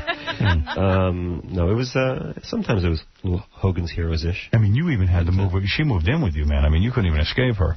She was okay. And you have said that everybody should have their own apartment when they're dating, right? I mean, it's ridiculous to move even Claudia Schiffer in with you. That leads to disaster. I don't think so. No, I like moving in. I think moving in. I've always had ever since I was 18. I've always had like a live-in girlfriend. It's usually these 3 year periods. I don't know. With her, it's 6 years. 6 years is long enough. Yeah, but she traveled a lot. When you would talk to her, did she try to deny the Holocaust? I mean, was she one of those revisionist German girls? Yeah, where was Claudia Schiffer's father during the Holocaust? Honestly, it's so funny that our favorite movie was The Producers. Of course. And the Producers is all, Springtime for Hitler and all that stuff. She didn't know it was a comedy. She thought it was a great reality piece. Had a happy ending. She was, what a wonderful idea for a play, David. We must produce this. So when you're with her, did you ever go to Germany to visit her family? I did a lot. And you're a Jewish guy, right? Yeah. And you go there, do you start to get a creepy feeling like, oh my God, I mean, a few years ago they could have been throwing me into an oven, this family. Yeah, would you stay out of the kitchen? Yeah. You know what I mean? Yeah. No, actually, I thought, I once heard an interview with Bette Midler, and she said, well, when I went to Germany, I got this really strange feeling, and I saw these things. Well, she's very Jewish looking. She could have been identified. She could have been picked out right away. She would have been the first one thrown into an oven. No, actually, they're very, very nice. And in Germany, I'm kind of like David Hasselhoff and me. Really? Yeah. Oh, so what the hell? Who cares? Take their Deutschmarks. Who cares? You know what I'm saying? They're great. They're a great audience. You love Germany. I love it. You don't care. Well, so did you go to visit her parents and stuff? And did you say to them, what did you do during the Holocaust, or did you keep it pretty quiet? Actually, her grandfather was a protector of some people. You don't buy that, huh? So I think it's true. Now, somebody told me, well, whatever. Well, somebody had to fight. Yes, you can't find a German that wasn't a protector. Nothing. Okay. All we know is we hated Hitler, we protected more Jews, we put the... actually saved some Jews. Yeah, believe it or not, they loved the Jews. Now, isn't it true Tornado of Fire was Claudia Schiffer's idea because she was so mad at you when you broke up with her? She wanted to throw you into a fire? Actually, she was a tornado of fire, actually. Right. But we can't talk about that. All right. Now, you have... So how does that end, this beautiful But wait a second. When you sued this magazine, did you get the $30 million? It was a settlement. I sued her here. I sued her. I sued the magazine here. Right. And she sued in France. Right. And she won the suit in France. And so instead of spending the money to keep suing him here, the settlement was made in France. Wow. Yeah. So you got money? I am not allowed to. You're not allowed to disclose. The lawyers won't let you. Doesn't that suck? Can't talk about it at all? Well, we won. If somebody calls you a homo... It wasn't really about that, It was about saying that he kept announcing that, hey, if I was gay, it would be all right, but I'm not. Right. Yeah, you don't want that. Is that bad? You think that's a bad statement? No, I just said everybody has I think to that's a reasonable it's okay statement. To be gay. Yeah. No, I think... you got to say, it's okay to be gay, but listen, I am not. Yeah, really. I'm proud. What about the rumor that you made $100 million last year? That's not true. That is not accurate? That's low. Are you the most successful comedian of all time? Comedian? I mean, yes. Actually, I'm the king of all comedy, actually. I'm sorry. I'm having a bad day. There's cold air blowing on me. This is the Howard Stern building. Yeah, right. I'm the king of all comedy. But no, seriously, are you the most successful magician that's ever lived? I mean, Houdini was the most well-known and all that, and the first guy and all that stuff. But I'm saying, are you the most financially successful magician of all time? Siegfried and Roy are out there. They're not magicians. Yes, they are. What They're do you lion think they do? tamers. They have fooled everybody for years. Fooled me. Frank, you're on the air. Hey, Howard, what's up? Come on. Okay. I wanted to tell David he was awesome. I saw him in Vegas a couple years ago. Cool. He's got a good act. Did you like the show? Oh, yeah, it was great. That's why he's a billionaire. I was like 10 feet away from him. I couldn't believe he did a little thing with the flower. He made it turn into an actual rose. That's my sensitive moment. What do you do with the flower? That's a big deal. He lit it on fire. But why are you so despised by other magicians like Penn and Teller? Is it because you're so successful they want to take a piece of you? Is that it? I don't know. They do. I think. Do you ever run into these guys? I bet you they don't have a big mouth when they meet you. I like Penn and Teller. They probably bow to you when you. I think I get. They give me they give me a hard time sometimes in the media, but then they'll write me a fan letter. Yeah, but they're doing the same thing you're doing. I mean, they're saying, oh, well, we're against magicians and we're against magic. We tell you we do tricks. And we tell you how we do it, but they never tell you how they do it. You can't do it after they tell you. All right. So at the age of 16, yes, you taught magic at New York University. NYU. So you were like some kind of genius child. I mean, first of all, why are they teaching magic at NYU? Theater department. Theater department. Yeah. You became a professor at NYU at the age of 16. The wrong classroom. I was so nervous because I was 16. All the kids were older than me, so I walked into the wrong classroom and I started teaching the wrong people magic, fooling people, how, misdirection. And they didn't stop me. They didn't stop me. And it turned out to be a political science class. Some genius. Right. And as this goes along, are relatives and friends saying to you, get out of the bit. Why did you get a real job? You got it. How can you make a living at this? You totally get it. I see. And he was pretty successful at a young age, wasn't he? Yeah. When did you make your first $1 million? How old were you? I don't know. Wait, were you like 9 or something? No, seriously, were you like 19 or something? No, a long time. Really? Long time. It took a long time because I kept taking anything I made and put it back into what I was doing. It seems like a great way to make a living. Oh, it is. For years, all these acts that are, making all tons of money, they have nothing left. It's very expensive to have a big production. So it's not so much for the magic, but for all the production and the people and stuff. All right, now talk about when you start really banging hot pieces of ass. Like, well, how do you meet like a Claudia Schiffer? He couldn't get girls before. I'm not saying that. Yeah, but he's in a different level. He's in supermodel category. He wasn't one of those guys who never got a girl until. Yeah. What age did you lose your virginity? I was 14. 14. See? You banged your first piece of ass at 14. She banged me, actually. She banged you. Yeah. Older chick? Yeah, 30. 30. Yeah. You were 14 and she was in her 30s. Bad, huh? That was bad. Yeah. I was raped. You were? I was going to come on this show, but you didn't have a show at the time. So. Are you serious? You were raped? Well, kind of. What happened? I mean, she was a 30-year-old girl. Was she a babysitter or something? Next door neighbor? She was a magician's sister. And she really liked me, and I couldn't say no. So it was a sad story. This is the sad story. No, seriously. So she comes Feel sorry over, for me.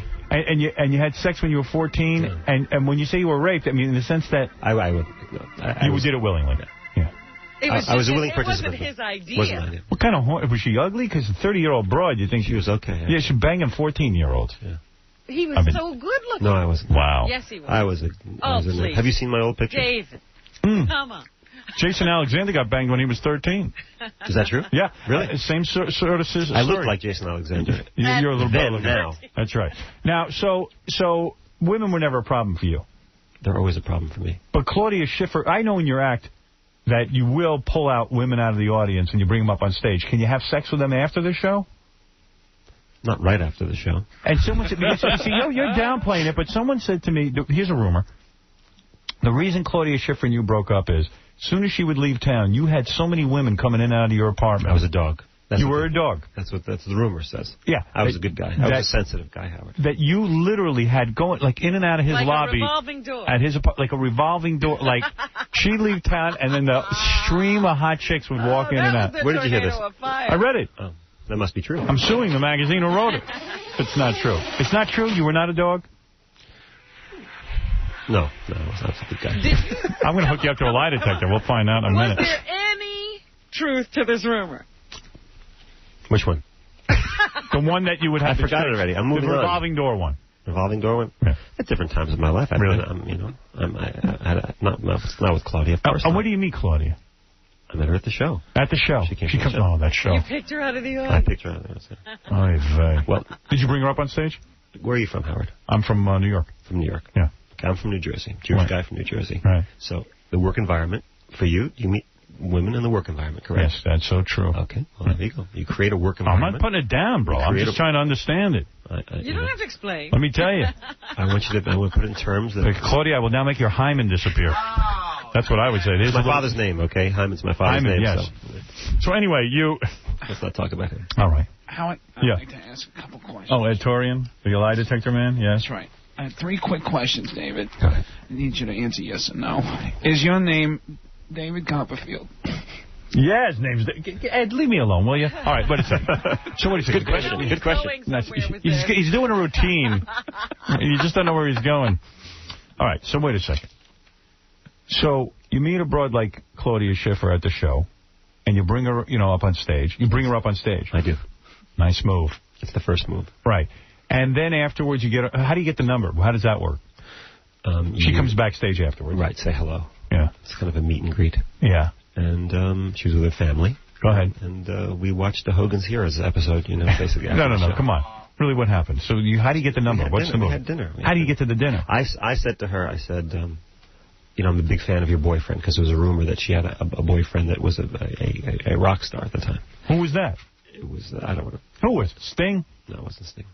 It was Peter Gabriel? Peter Gabriel, yeah. Go ahead. That she was going, she says, that's not my boyfriend. Oh. In a way that I knew. It's not now. Now that I met you, handsome. He's gone. Yeah. I can't even remember him. I'm looking at you. I want to get to the part where she gets to see your magic wand for the first time. In fact, it's rumored that Claudia Schiffer called his penis a magic wand because it was so magical. It's true. That's another rumor. She said that. Is that true or false? Did she say that here? Not here, but I read it. Then it must be true. So you performed your greatest magic act that night. You made Peter Gabriel disappear. Yeah, I don't think she was going out. I think they were friends. They were friends. That's what she said. Yeah, sure. What do you think? I think she's lying. She wanted you. So you go out to dinner. With the whole family? Yes, the whole and my family was there too. Really? Yeah. Some first date. It was kind of there was a party afterwards. Yeah. And what's she wearing? Like hot pants and? She was something good. Like mini skirt. She looked good. She always looks good. Oh, yeah, she's got a beautiful body, huh? Oh, you Esmer. Yeah, she looks good. Those German broads. I have one more Well, not all of them. What is it, Editorial? David Copperfield. Editorial? What is it? Did you, in fact, make Darryl Strawberry disappear? Where is Darryl Strawberry? Where is that guy? Where did he go? He's gone. Whack job. Leave him alone already. He's been through a lot. Yeah, just let him... You know what? The guy's depressed because he can't do coke. Let him do the coke. Who cares? You ever have a drug problem? You into that at all? No. Never? Nothing like Too that. good a life. It's really weird. You're just not into it? I don't drink coffee. Ever try pot? Do you drink booze? I have Sambuca sometimes. You do? You ever smoke? A little weed? When I was a little kid. You did? Yeah.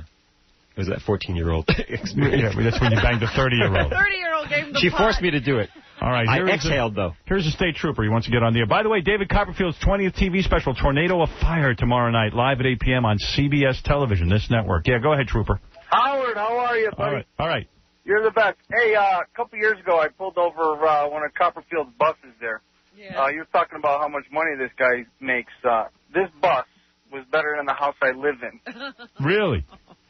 The driver, he wasn't on it. Unfortunately, when I heard it was Copperfield's bus, I was hoping I'd see Claudia on there. But she loved the bus. She loved driving the bus. I pulled the bus over, and I told the driver, once he told me it was his, I said, I'll tell you what, you show me the bus, you're on your way.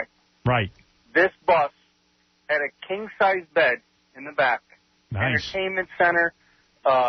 It was unbelievable. Really? Did you custom make that bus? That's for when you travel the country and you do your shows. You want to be in comfort. I mean, hey, listen, why not? You can afford it. What is in that bus? It's the love machine. Is it really? What, you have a king-size bed?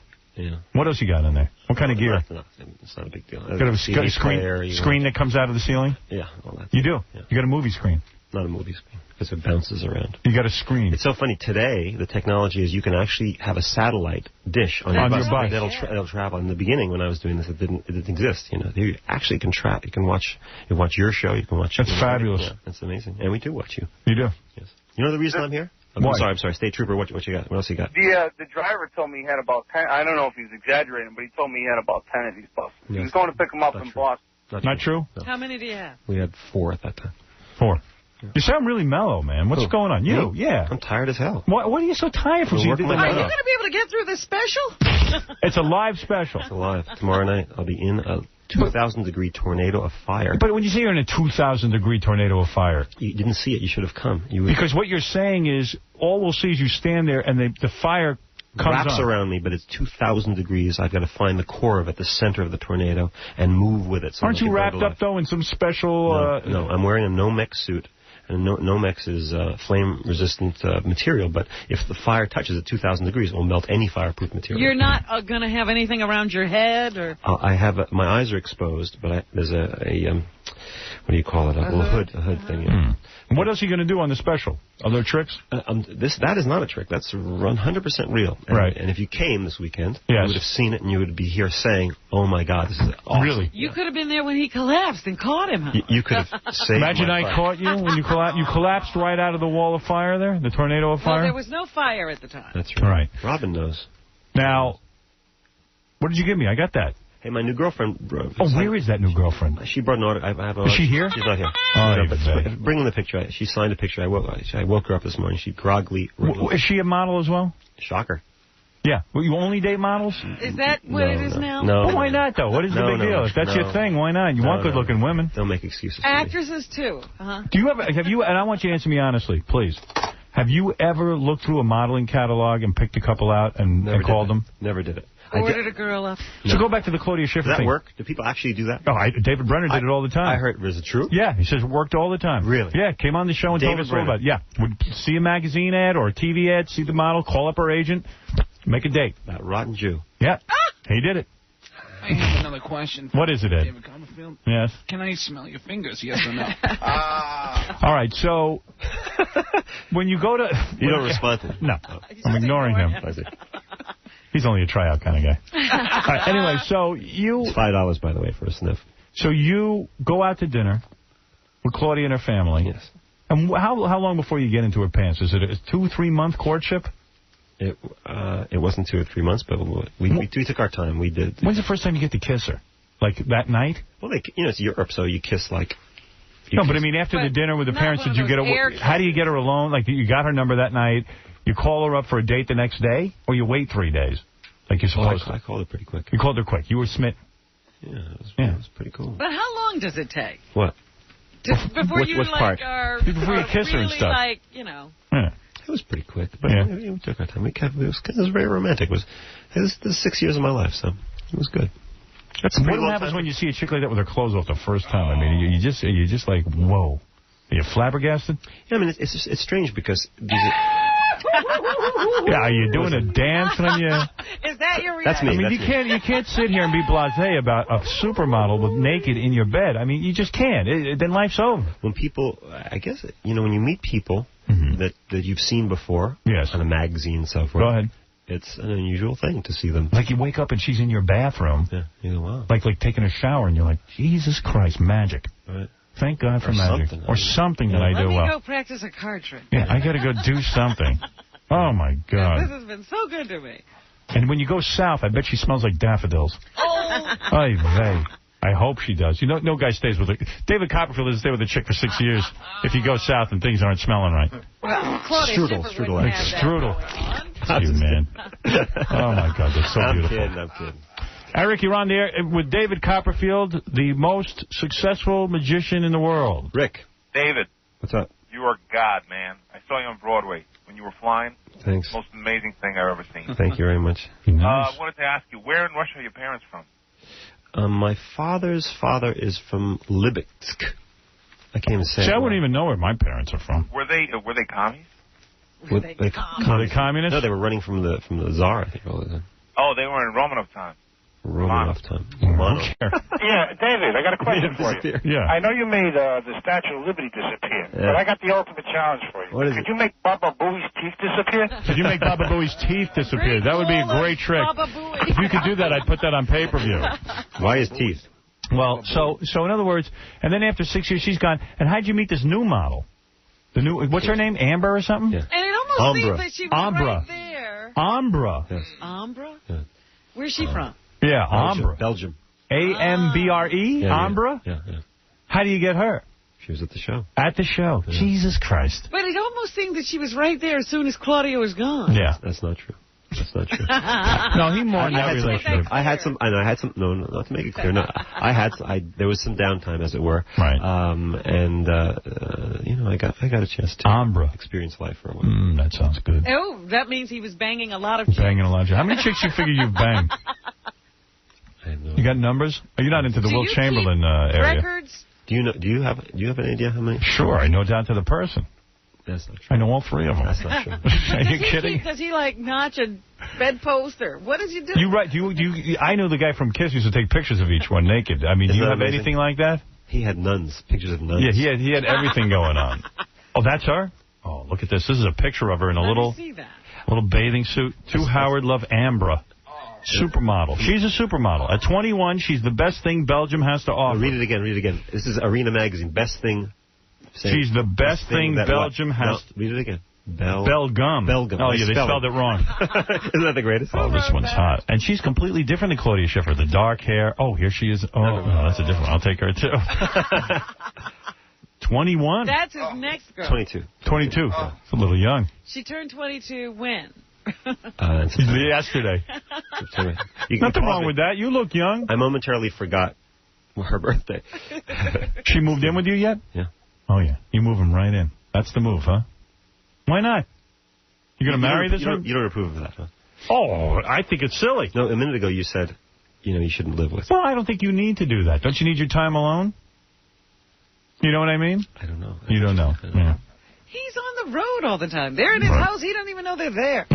Well, he goes on the road. He bangs other broads. That's right. He's in the bus with the king-size bed. Answer a couple more questions. Go ahead. The big special is Tuesday night. Tornado of Fire. David Copperfield. The reason he will put himself into fire, and he can kill himself right here on television. You don't look like you're worried. You don't look too worried, though, bro. I'm faking. But it's an incredible... it's not an illusion, you say. It's real. The rest real. of the show is illusions. But this know what's cracking me up about these guys and their feet? These guys. Physical... These guys. torture. Well, let me ask you something. They always claim it's therapy. Like they're confronting something from their childhood. No, they stole it from me if they're saying that. I'm the originator of therapy. You are? Are you in therapy? No, I'm not. This is my therapy. He does these stunts. Why is this therapy? It's either therapy or inspiration. What if your wiener gets barbecued? What will you give the girls for sausage? Yes, go ahead. Big penis. Yeah. But he claims that something happened to him in his childhood. I forget what. Something with your mother and a fire? No, I was in a fire when I was a kid. And in fact, I was in a hotel fire after that later on. And he says he has recurrent nightmares about the fire. And this is how he's going to confront my his fears. fear. I don't believe any of it. You don't buy that? No, none of it. Of course not. That's something I would say. Matt, go ahead.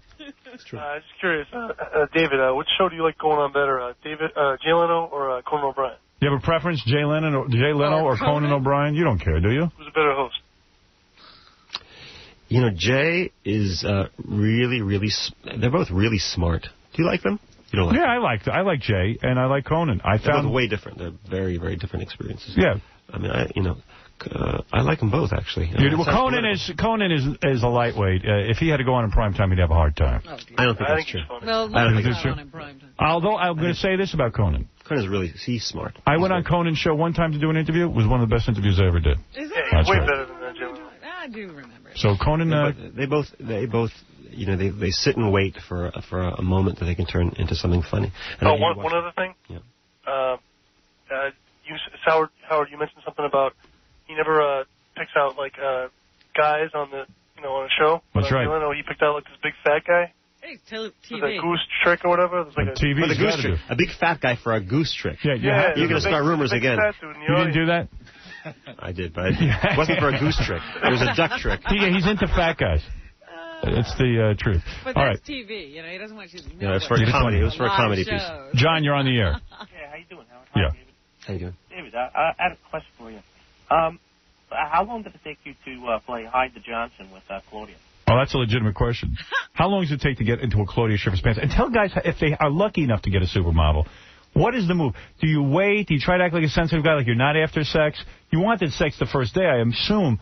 But do you wait? Is there a game involved in a supermodel score? I mean, seriously. I think they're just normal girls that are anatomically better. Maybe they got a gift. You ever gone out with an ugly chick? Yeah. You have? Yeah. name her so she knows she's ugly.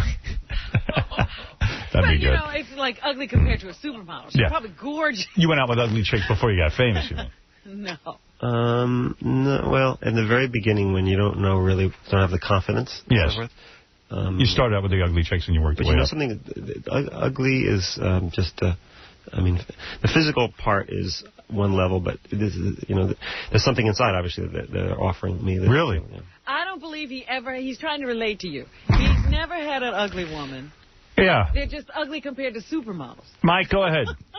So, Howard, I want to ask if he's ever gone out with any female magicians, because I know there's one that's smoking out there. Yeah, I seen that chick. What is her name? Melinda? Yeah, is she any good? Well, she made Howard's money disappear. Her name's Allison Stern. Oh, get out of here. Love you, baby. Animal. Melinda, Melissa, what is that? There is actually a hot female magician. Did you ever have sex with her? Look at you, you son of a gun. What's going on? Look at you. What is her name? I forget. Look at you, sexual predator. Your ex-wife came to the show. This is not. I'm changing the subject right now. Is that true? Yeah. She came with your kids to my Broadway show a few years ago. Right. And you were still together at the time. Yes. And she was really. She cried at the end of the show because a lot of emotion in the show. Really? Wow. Yeah. That's what she said. Maybe she was just. You know, Oh, if she said it, I believe it. I'm telling you. Your daughters are really lovely. And, they're good kids. Good kids. I love those kids. In a couple of years, he would like to date. Yeah, you stay away from. You know what? My oldest daughter's almost up to his dating age, and I'm very nervous. How old is she? None of your business. She's 17. 17. That's too young for you. And how does that feel for you? How does that feel for me? Knowing you're going to be dating my daughter in 2 years? It feels horrible. No, but not me. But it feels great. She's a good kid. I like her. It feels great to have a 17-year-old daughter. That's not what I'm saying. He's not asking about you the sexual question? I'm just saying, just as a father. As a father, knowing that she might have sex. Listen, if I had a son, I wouldn't care if he had sex. If I have a daughter, I don't care if she had sex. It's way different, Howard. Yeah. No, it isn't. They're full of it. Only for men. You wait till he comes to your house for dinner. It is not way different. I am telling you, my attitude towards sexuality is that if what's good for a man is good for a woman. When did that change? A few weeks ago, you were exhorting that they become lesbian so they wouldn't be with men. Well, I'm trying to be. You're the sensitive guy. I inspired you to be the sensitive guy. Joanne, go ahead. Yes, I was in Anguilla in Silly Cay with some friends, and you and Claudia Schiffer were on your race boat, and we were hysterical laughing because the two of you had on these big, huge white robes, and your big, hairy chest was all out, and it was like 90 degrees there, and everybody was saying, like, how could you be in a big white bathrobe? I went over and I took a picture because I didn't think anybody would believe that you were in these big, huge white robes. You were very nasty. You said, you know, could you please leave us alone?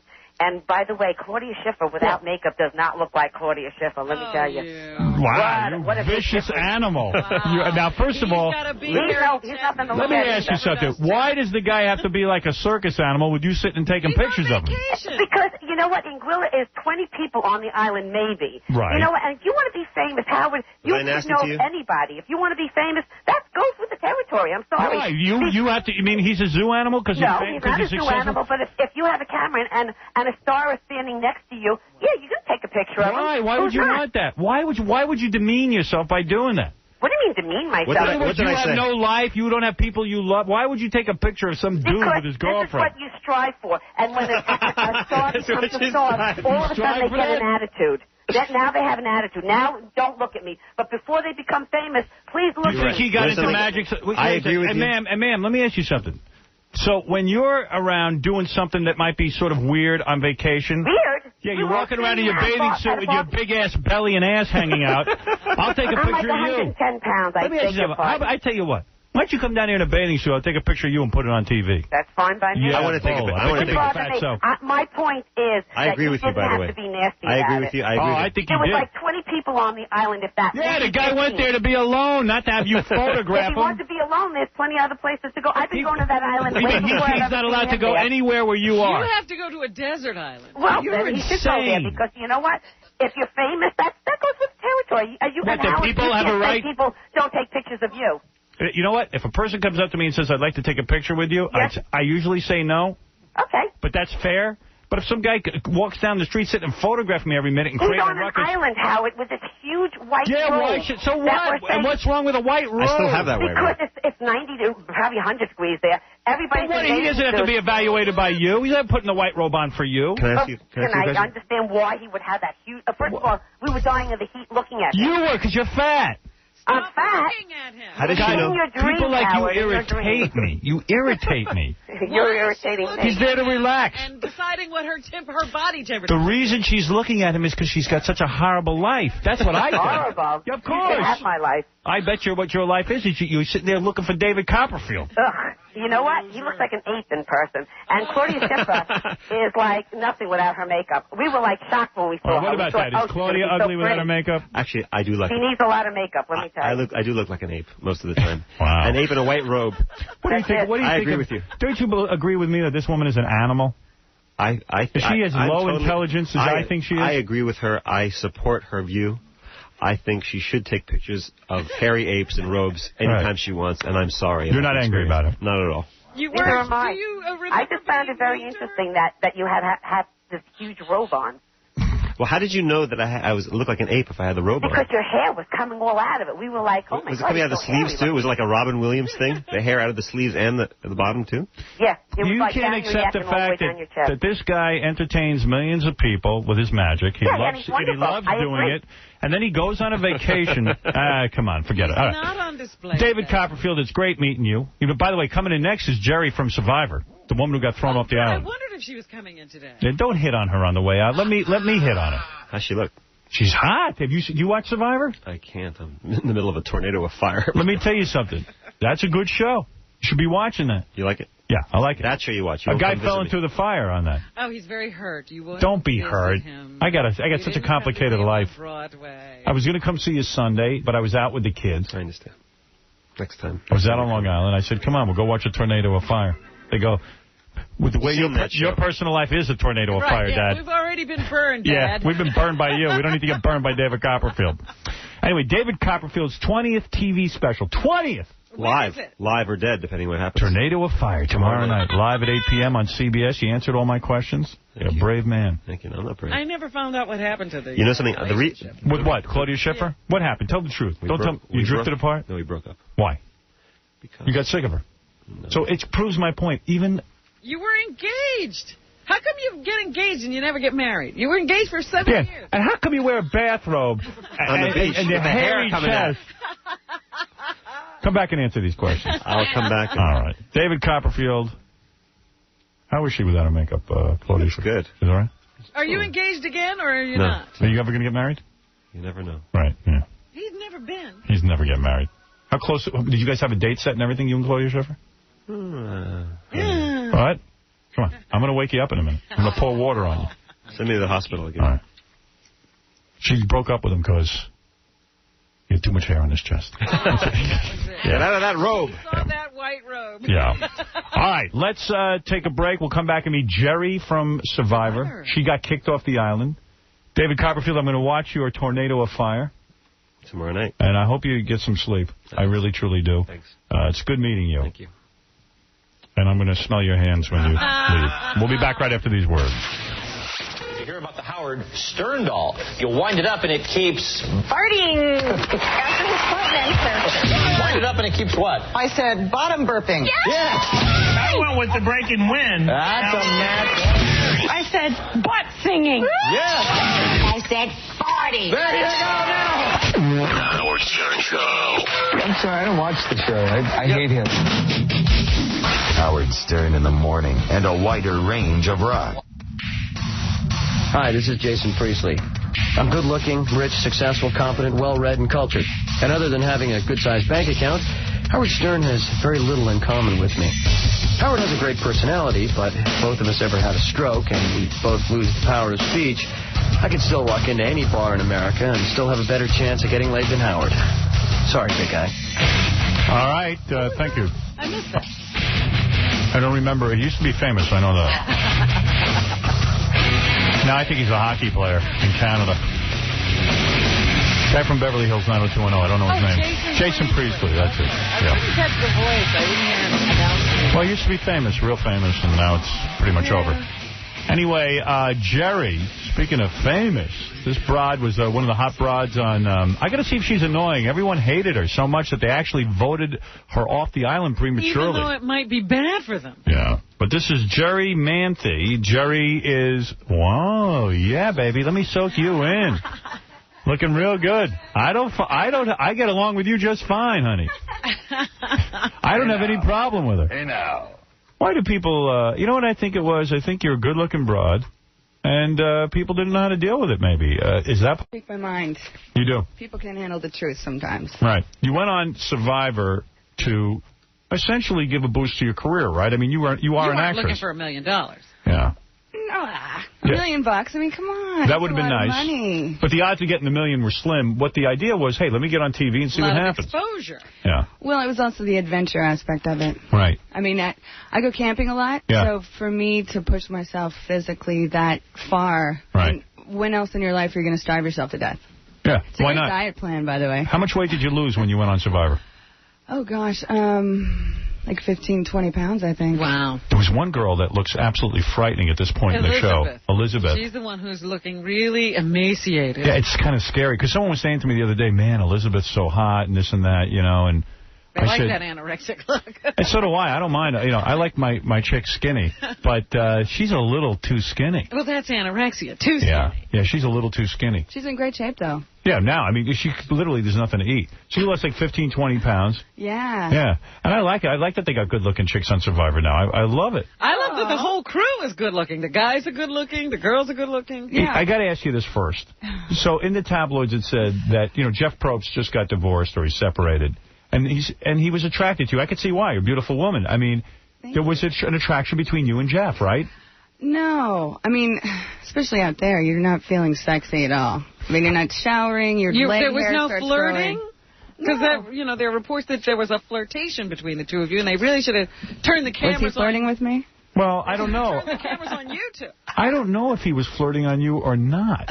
I just can't tell. I mean, because they don't show that aspect of it. But did you come in contact with him at all other than at the tribal meeting?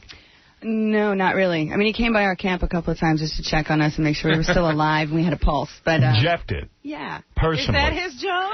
I mean, why would he check on you? There's plenty of cameramen checking on you. Well, I mean, when you go to tribal council, he really nails you with some questions. And I think maybe he wanted to break down a little bit of the tension. Do you find him attractive? Oh, yeah, he's a good-looking guy, and he's very nice. Are you friends now that it's all over? I've seen him a couple times, like at screenings, but no, there's no... Nothing physical? No, there's nothing going on. And why did they print that in the paper? That's a good question. Are you afraid to really come clean with your relationship with him because in the middle of a divorce you don't want to be known as the other woman? No, there's nothing going on with Jeff Probst and I. And you were physically attracted to Colby, right? Yeah. Yeah, you were. He's a good-looking guy. He's a hot guy. Wait a minute. I remember one other thing. There was one exchange between you and Amber where you're talking about what you'd like to have done sexually and the dripping of the chocolate on your bodies and that whole thing. And in the paper, they said that a lot of that conversation was about Jeff, not Colby. No. No way. No. I mean, in general, it was about chocolate. Okay. You were just so hungry. It was ridiculous. What was your item that you brought with you, the luxury item? My bongo drum. Oh, that obnoxious bongo drum. I wanted to throw that in the fire. Oh, come on. Why a bongo drum? I mean, why not bring a comb? Why not bring something? I mean, you can't bring anything that's a toiletry or anything that's survival, like knives and things like that. Right, so it's got to be something lame like a bongo or something. No, come on. I go to the desert all the time, and I always take my bongo drum. You do? Yeah, for me, it made sense. It's good entertainment. It's a great way to release stress. Really? Yeah. Well, we saw the bongo in the beginning episodes, but it has disappeared. Answer me a question. I'm watching week after week. Tina, who is an older woman, I guess she's about, 50? She's 40. She's 40? She's 40. Yeah. Tina's 40? That son is killing Tina. Oh, no. Tina is 40? Yeah, she's 40. Whoa, TV culture has just warped my view. I thought she was like 55. I really think she's getting beaten up by the sun. Mad Dog was 50. Yeah. Mad Dog, I know. I met Mad Dog, and she looked every bit of it. But the thing is Tina's breasts are not real, right? Those are implants. I have no idea. Oh, come on. Those are implants. I have no idea. You just don't want to hurt her feelings by saying? I just never really thought about it, to be honest. I mean, you have real boobs, I can tell. I'm looking at them now. They're nice. They're real. Yeah, they're totally real. Everything about me is real, Howard. But Tina's body looks kind of like real skinny, and then she's got the big fake boobs, I think. Not that I don't like it, but her boobs look way younger than her. You know what I mean? I hadn't looked, Howard. I didn't notice that. Oh, please, I'm obsessed on it. You got to see. She shouldn't be in the sun as long as she is. You got to see most of the women nude, right? No. You don't? No. Why do you say that? Because we didn't run around nude. I mean, topless? Remember? No. You never saw Tina topless? No, I never saw her topless. She was very strategic in her dressing. All right. And I brought a sarong with me for that reason as well. Like, we would put it up and hold it up for each other. In front of girls, you care if they see you naked? I didn't care, but there were cameras everywhere. I see. So you're always very conscious of the fact that someone could be taping you. And I've asked the other contestants about making a duty. Did you have to go a lot? I mean, there's not much to eat, I know that, but you've moved your bowels a couple of times on the island, no? No. Never. Okay, here's the deal with that. Yeah. That's disgusting. That's not you doing that? Oh, yeah, go ahead. Absolutely not. Then she's moving them. All right, give me the scoop on that. I'm a little nauseous. Well, I mean, the deal with that is you're not eating anything, especially Ogakor tribe. We had nothing. Yeah, you had a bunch of lamos, yes. So, yeah, you guys couldn't win You know anything. what? Yeah, you were in a lame tribe. Yeah, the men. Men could not provide for their women. They were not providing. No, they were not providers. I mean, as much Colby as, the muscles and everything, a guy can't catch a fish. Yeah, he's supposed to be the outdoorsman. He can't catch anything. Tell him we're higher on the food chain. You got to use your brains. Remember the doped up pig? He couldn't even catch the Yeah, I know. That pig was doped.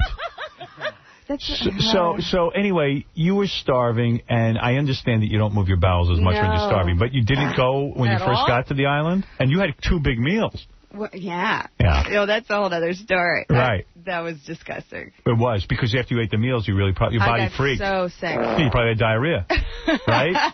Because I would think my body would freak out. Well, how else would you know you're sick? Right. It was bad. It was really bad. I ran to the woods with a shovel in my hand like 12 times that night. It was horrible. Did the camera follow you when you did that? No, they're really good about that. They give you your privacy when you're going to the restroom. I mean, that's not something that most people find attractive. You don't want that video. Although some of the people feel they were videotaped doing that. You know what? They kind of just gave us our space when we did that. Now, I would have thought, and then what did you clean up with? With the tampons like everyone else? Yeah. And then you jump in the water and scrub your ass out? Is that what you would do? You're disgusting. I know. So did you, I mean, you must have been shocked. I thought it was the height of stupidity to vote you off the island that quickly. If I was a player in your group, you had the majority, I would have gotten rid of all the other people, and brought it down to the final 5. Whittling yourselves down. And then my philosophy would have been, I'm keeping Jerry with me because no one's going to vote for her. No one likes her. It's true. That's how I would have played the game. Anyone who was looking long-term into the future would have wanted to sit next to me in the final 2. Was that your plan, seriously, to be so bitchy that no one would like you and you would stay in? I mean, was it intentional or I mean, that would be brilliant in a way. But there's no way you can win when everyone hates you. Exactly. Right. Exactly. But it wasn't my original plan. And there were a lot of moments that didn't get in the show where I was not bitchy. Did you think you overplayed your hand? I mean, you really thought you were in control, didn't you? You know what? I didn't even realize it sometimes until I watched the show, like how people were kind of following my lead. You seemed overconfident. I wasn't. You weren't? No, I was just out there trying to survive. Some people were on the show, I think, to be on TV more so than to survive. And that bugged me. That really irritated me, and I think that's kind of the reason why. And yet everyone thinks that of you because you're an actress, and they figure you just want to get some acting work. Yeah, and that's so not the case. Yeah. I was out there. I was the one out looking for food. I'm the one that found figs and tomatoes, and I got Colby up and went out looking for a pig.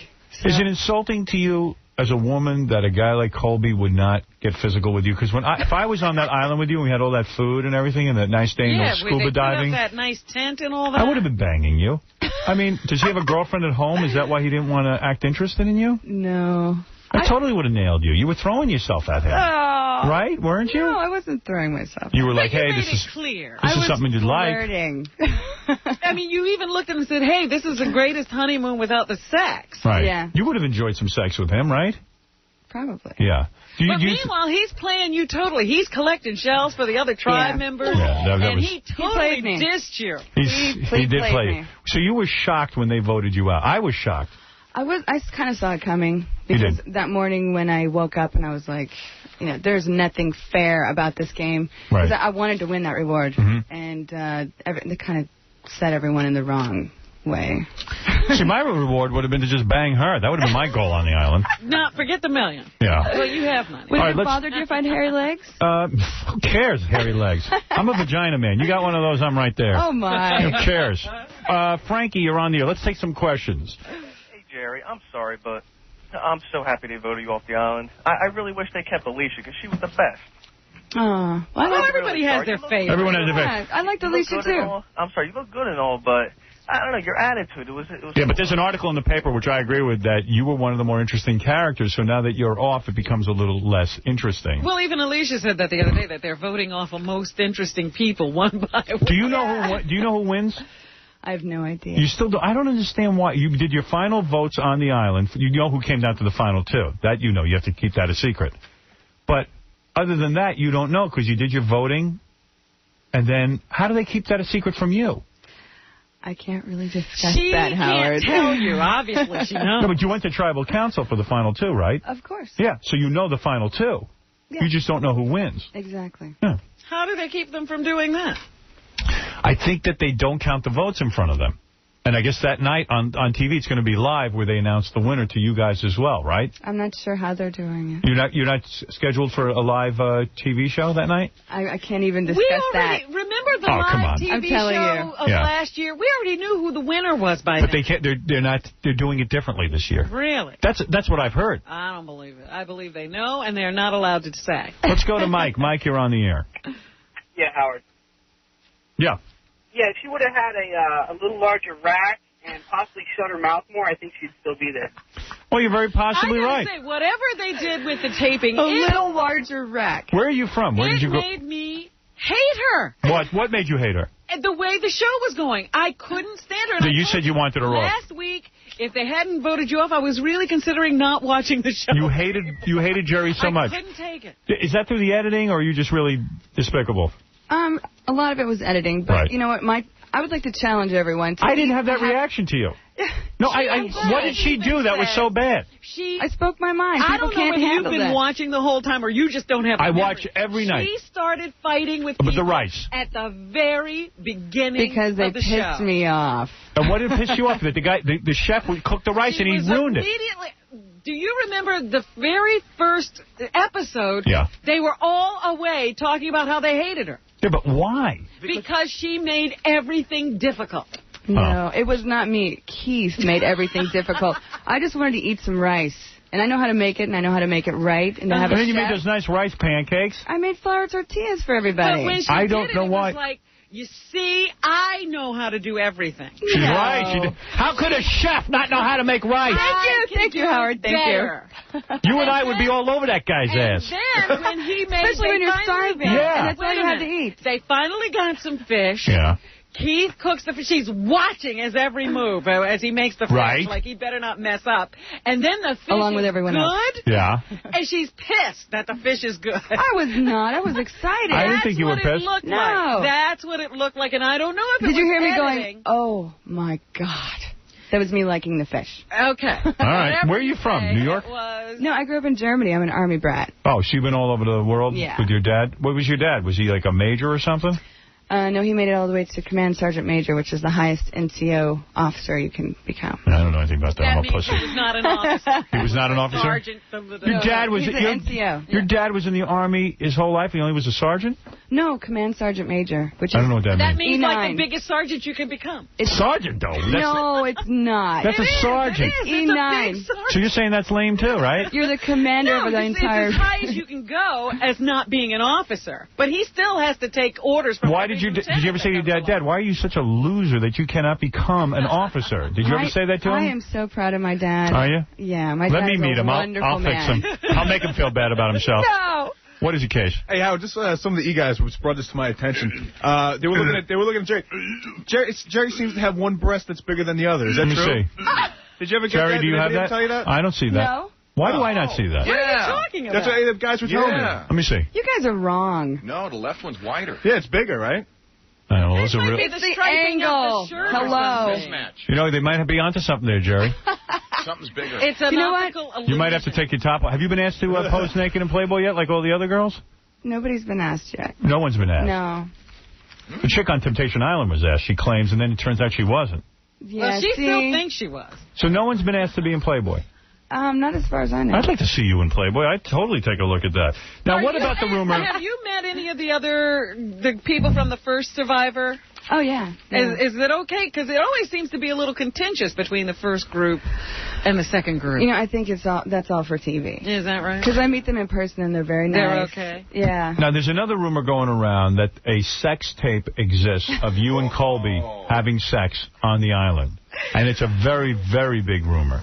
Yeah, it's a rumor. You swear to God you never had sex with him? No, I never had sex with Colby. Have you seen him since the show was taped? Yeah, I saw him like 2 nights ago at the Eco Challenge screening. Any fireworks there? No.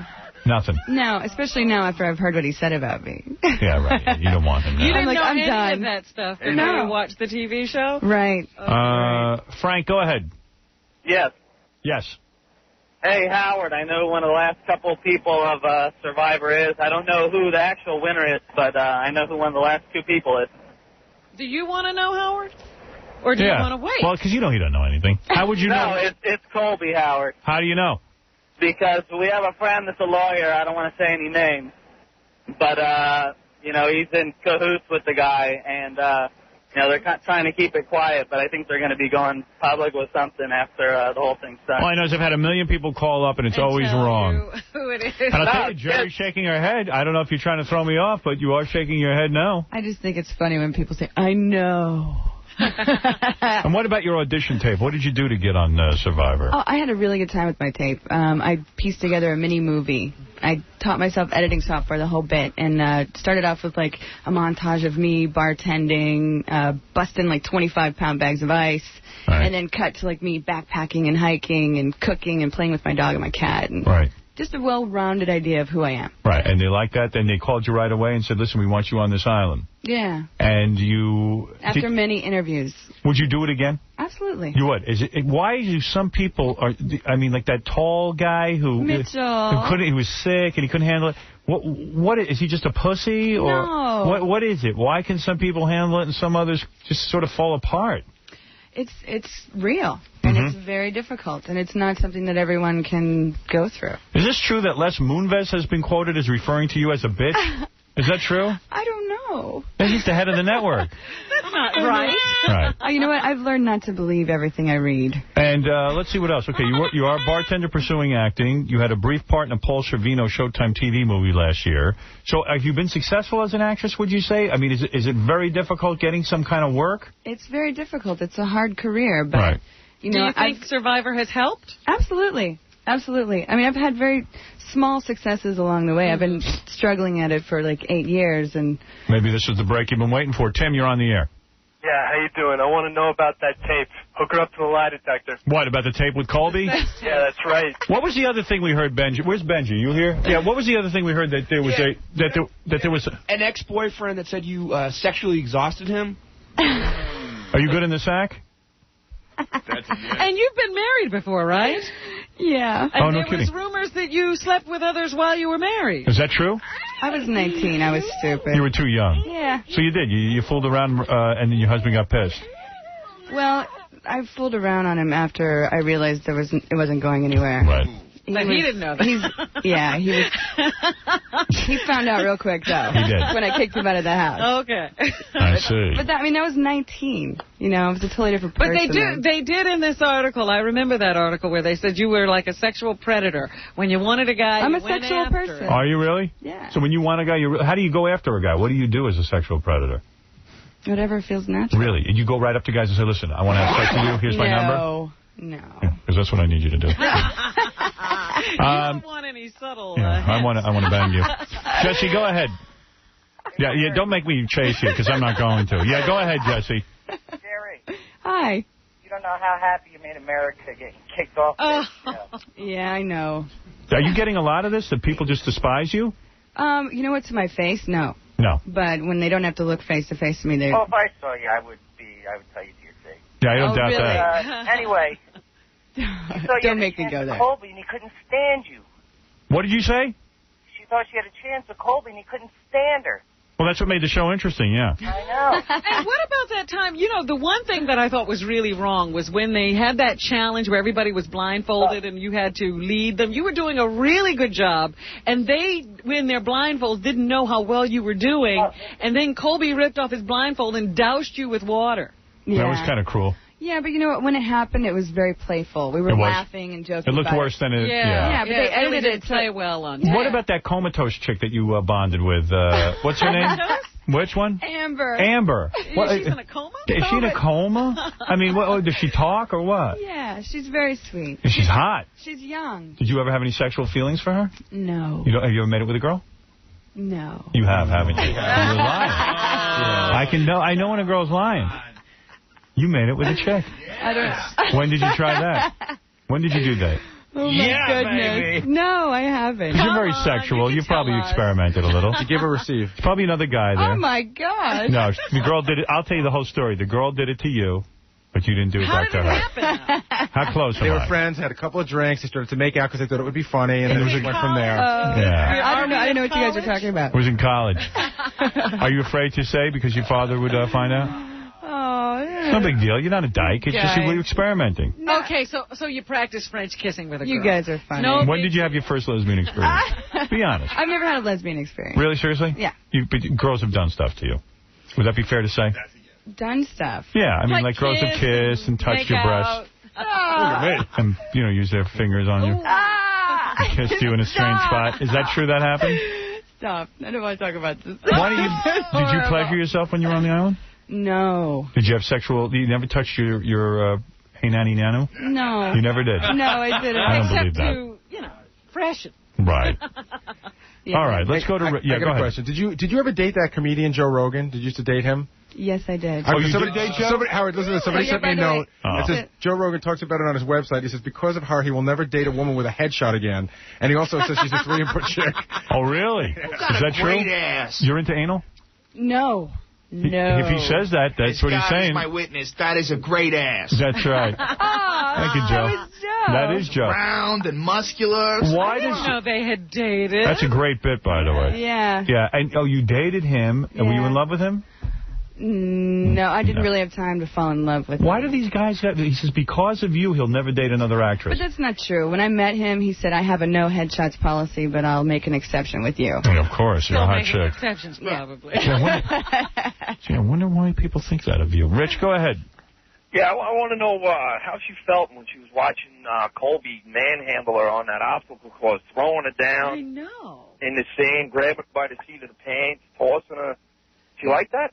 You know what? We wanted to win. That was the bottom line. I wanted to win that challenge. And he period. pulled you over that wall. Why not? He knocked the wind out of me. He dropped her on the ground. You know who likes that? Robin. Robin likes that. And I'm wondering about Colby. Colby is the real devious manipulator in this whole thing. Billy, you're on the air. Hey, Howard, how you doing? Hey. I just want to know, is this show for real? Because you watch it, you have to wonder. You see the pig drugged up and everything else, and I don't know. I just don't believe it.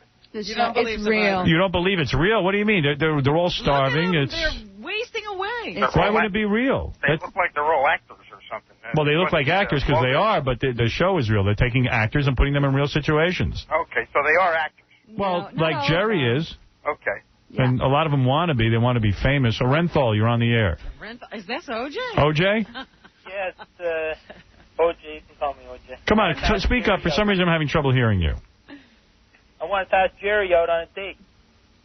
Jerry, you looking for a date? Have guys been asking you out since this show? You know what? I think guys are a little bit afraid of me right now. They are? Yeah. No way. I'm not afraid to bang you. You're not? No, of course not. Howard, that's so nice. I didn't find you despicable like everybody else. But then again, most people find me despicable. See, maybe that's why you identify. Yeah. That's it. You understand. I understand you, yes. Is this a white guy with the name Orenthal? I think he's just being a That's a goofball. joke. Okay. All right, let's go to Derek. Hey, Jerry. Hello. Every night for the last 3 months, I've prayed to sweet Jesus that you'd get a nasty yeast infection. And I was just wondering if you got it yet or if I should keep praying. And did you ever sleep with that guy on Blind Date? Oh, yeah. You were on Blind Date, right? You do a lot of these shows. Not a lot.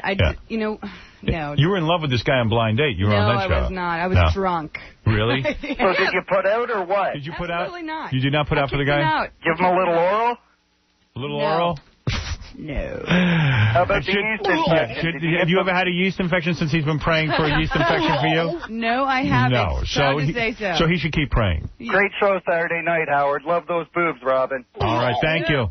Yeah, Saturday night's TV show was really good. And Dan, one final question. Go ahead. Hey, Jerry, if you wanted to combine eating chocolate and having sex, then why didn't you munch the carpet of Robin Quivers? Oh, come on. Let's go to Kathy, who claims to be a big fan of Jerry's. Go ahead, Kathy. Hi, Jerry. Hi, Howard. Hi. Jerry, I'm actually a very big fan. Oh. I have nothing negative to say. I actually think that you played quite a good bitch. So you felt she came off bitchy? I think she did, but you have to commend her for that, because you're playing a game of strategy. I have a question. Why not give a guy oral on the island for the nutrition, just protein? Since you're hungry. Since you're hungry. I mean, seriously, isn't there protein? There was a source of protein there. Why not put that on your rice? I mean, seriously. Oh, God. Is that not good? I thought you were wild. Nobody has thought of that yet. Nature's Slurpee. No? Well, Jerry, I have to say, you do have a fan base out there. I am a moderator on one of the boards that are on the web out there. Really? You're a moderator on the web? Yeah, on one of the... you must be a mess. It is a mess out there. It's a mess. I mean, you're a moderator on the web. Thank you, though. But anyway, that's very nice of you, Kathy. Yeah. All right, thank you. Take care. All right, well, there it is. I have a question for you. Yes, Ed. I want a yes or no answer. In the spot where you buried your duty, is there any plant life still growing? You never answered the question. When you had the diarrhea, you buried the diarrhea? You have a shovel. Yeah. That's it. And that's it. And the tampons you used to wipe. Yeah. And what do you squat over a hole? Yeah, basically. You dug the hole That's and then... the way it works. Yeah. Wow. There's Good for no you. porta potties, nothing. This is real. One final question for... this is Dennis for Jerry. Hey, how you doing, Howard? Yeah. Hey, I love your show. Hey, I heard on WBCN here in Boston that last week there was an IRS agent on, and he said that Elizabeth won, that the paperwork came across his desk. They don't give them the money until after they announce. They said they had to claim it for last year. They made the money last year. Well, it may be. Who knows? Yeah. Let's go to Philip one last time. Go ahead. Take the money till you're paid. Philip? Get it till the show's over. Yeah. Philip, you there? John, you there?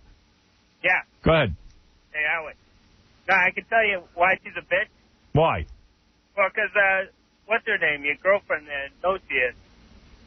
Who? Who? You know, what's her name? Your girlfriend, the black girl there.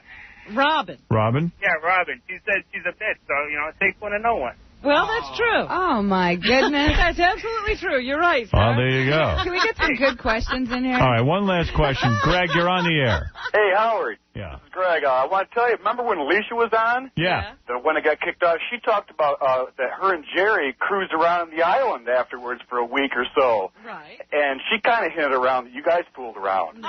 What about you and Alicia? Did you and Alicia fool around at all? No, we didn't. She's a beautiful girl, too. You were attracted to her. She really is awesome. You guys got along much better off the island, didn't you? Like when you got off that situation. Yeah, what is it, Benji? No, I've had a lot of discussion groups about this. I want to know if you have any Jewish heritage at all. Not that I know of, no. Why would you be discussing that? Just with other Jewish friends. We talk about that a lot, whether or not you have any Jewish heritage. Is Jerry a Jew?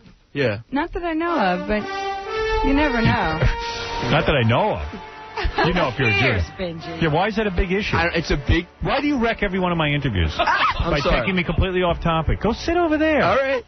You're wrecking my life. Sorry. Like, what have we learned? Well, we learned that she doesn't know she's That's part what Jewish. you're interested in. No one else is. It's been a big discussion at synagogue. You put that on the notes, and I chose to ignore it. All right, I wasn't If I chose to ignore it, that means I'm not interested. All right. Sit down. Sit Another down. one of his made-up You're topics. insane. You're insane. You know what? You're part unemployed. We think you're part stupid. You're stupid. That's a stupid question. Are you part Jewish? Not that I know Okay. of. It's more intelligent when I ask it. Here's this hour's Workforce Payroll ID number, 973. Make sure you have it later this hour when we give you the cue to call for your shot at $1,000 an hour. Workforce Payroll on 95.1, 95.5, The Nerve Rocks. Interviews as of yet. Have you gotten any strange requests? Like, I mean, have you been offered work since coming off there? Oh, yeah. You have? Like what? What kind of Yeah. work? Like appearances at bars and stuff? Yeah, like kind of strange stuff like Have you done any of it? No, I haven't been able to. This is my first Go week around. out. Right. How do you support But yourself? The CBS bartending? seems to, Yeah. Yeah. seems to have a really ironclad kind of deal going on there. They can even tell you whether to take work or not. Yeah, I mean, we're supposed to lay low until Wow. we're voted off because we're supposed to still be in Australia. Right. And they're not paying anything for that. So what shows have you done? The Brian Gumbel show? I did the early show, the Saturday early show. Did Gumbel hit on you? Brian Gumbel wasn't there. Oh, who was there? But I asked where he was, so I'm actually coming back next week because he wasn't on the show. He's coming back on Thursday and having me back. A lot of the survivors refuse to do Letterman. Why is that? I don't know. Would you do Letterman? I'm doing it tonight. You're doing it tonight. I'm excited. I love David Letterman. So what else have you? You're going to do Letterman. You did the Brian Gumbel show, but Bryant wasn't there. You did our show. Is that it? No, Rosie, Regis, Craig Kilborn. You do all those. Yeah. Have you done those yet? No, I do them today and tomorrow. Okay. What is it? You know, I'm just looking at her. She's so hot. And I'm thinking to myself, has Bryant Gumbel asked any guest to come back because he wasn't there, except for the hot piece of ass? Yeah. Do you date black guys? I've dated black guys. You have? Yeah. You've given enough for them? What do you like better? Oh, What's my better? goodness. What's better? You know what? It has nothing to do with race.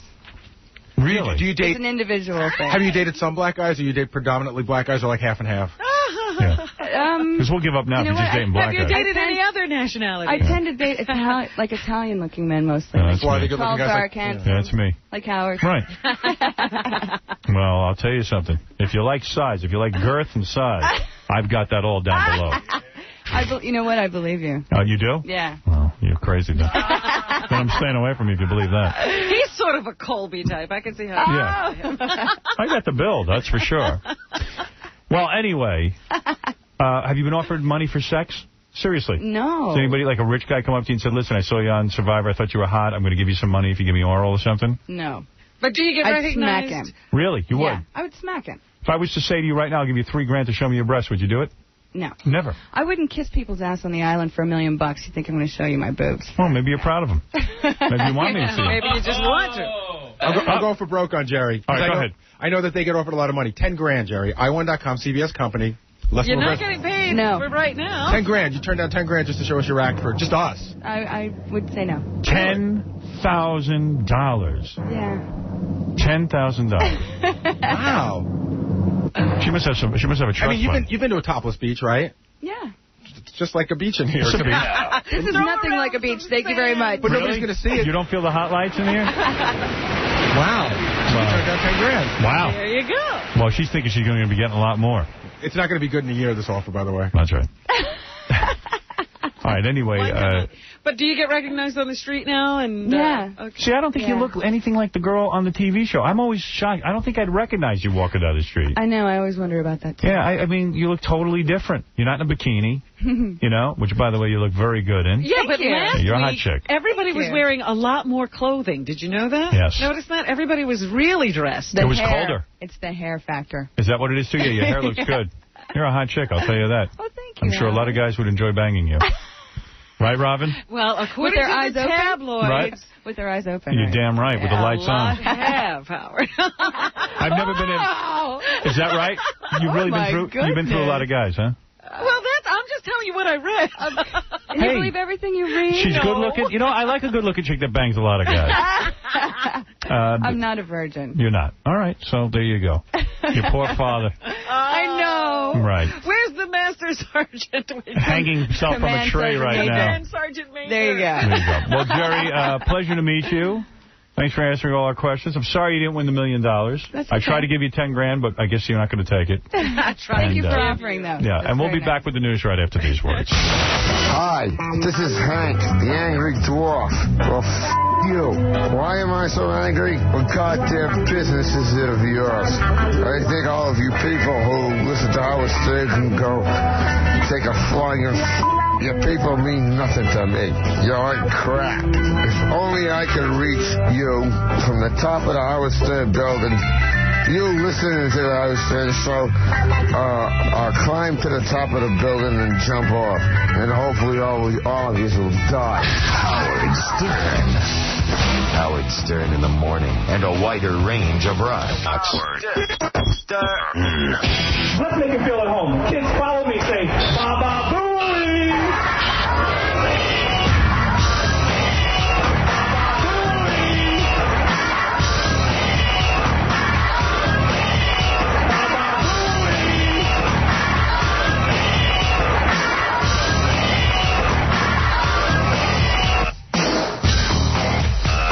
That's a good song, that Baba Booey song. Baba Booey.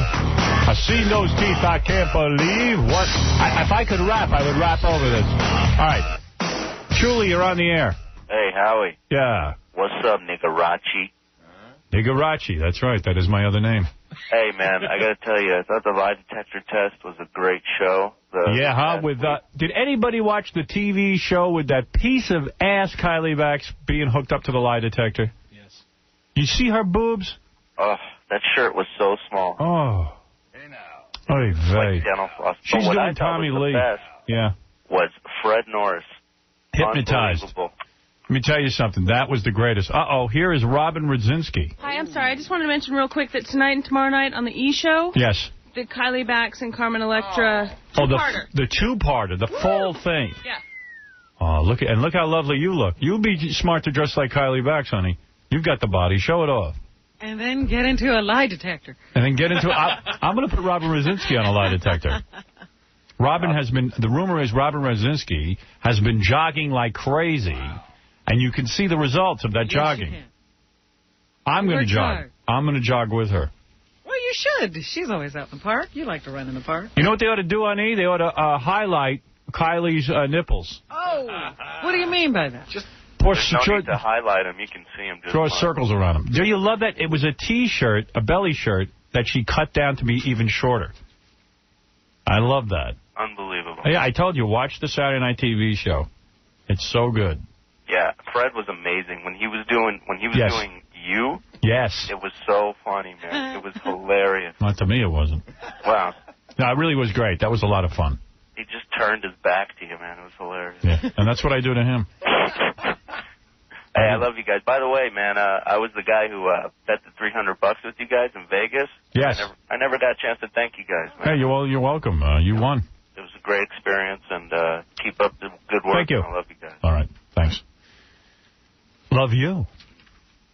Adrian, what is it? Hey, what's up? Howard and Robin. Quickly, please. Your lethargy is killing me. Jackson Pollock painting? What? Jackson Pollock lookalike painting. Jackson Pollock lookalike. I got to figure out what he's talking about. I think he's asking if you've painted you. No, I'm going to paint tomorrow. Yeah, I want to know if I can give you some tips, man, because it's easy. Don't need any. No need for tips. Don't need any. Like, his tips are going to help me. All right. I mean... All right. Anyway, let's go to some news and get out of here. All right. First of all, Daryl Strawberry, if you're listening to my voice, please turn yourself... Do you think he's dead?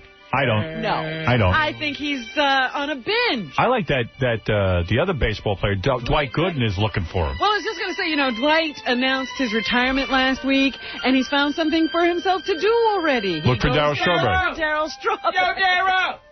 Where you at, man? The other thing I thought was funny about the story was that it was Dwight Gooden and a guy who considers himself like the unofficial drug counselor to the Yankees. Daryl! Like they have a guy who thinks he's their drug counselor. Right. And he and another guy and Daryl were in a car running around Tampa looking for Daryl. Right. Somehow or other, when baseball season starts, Daryl finds a way to get himself into the headlines, whether he's playing or not. He ran away from rehab, and they don't know where he is. And because he once said in court that the only thing that's keeping him alive are his 5 children. 5 children.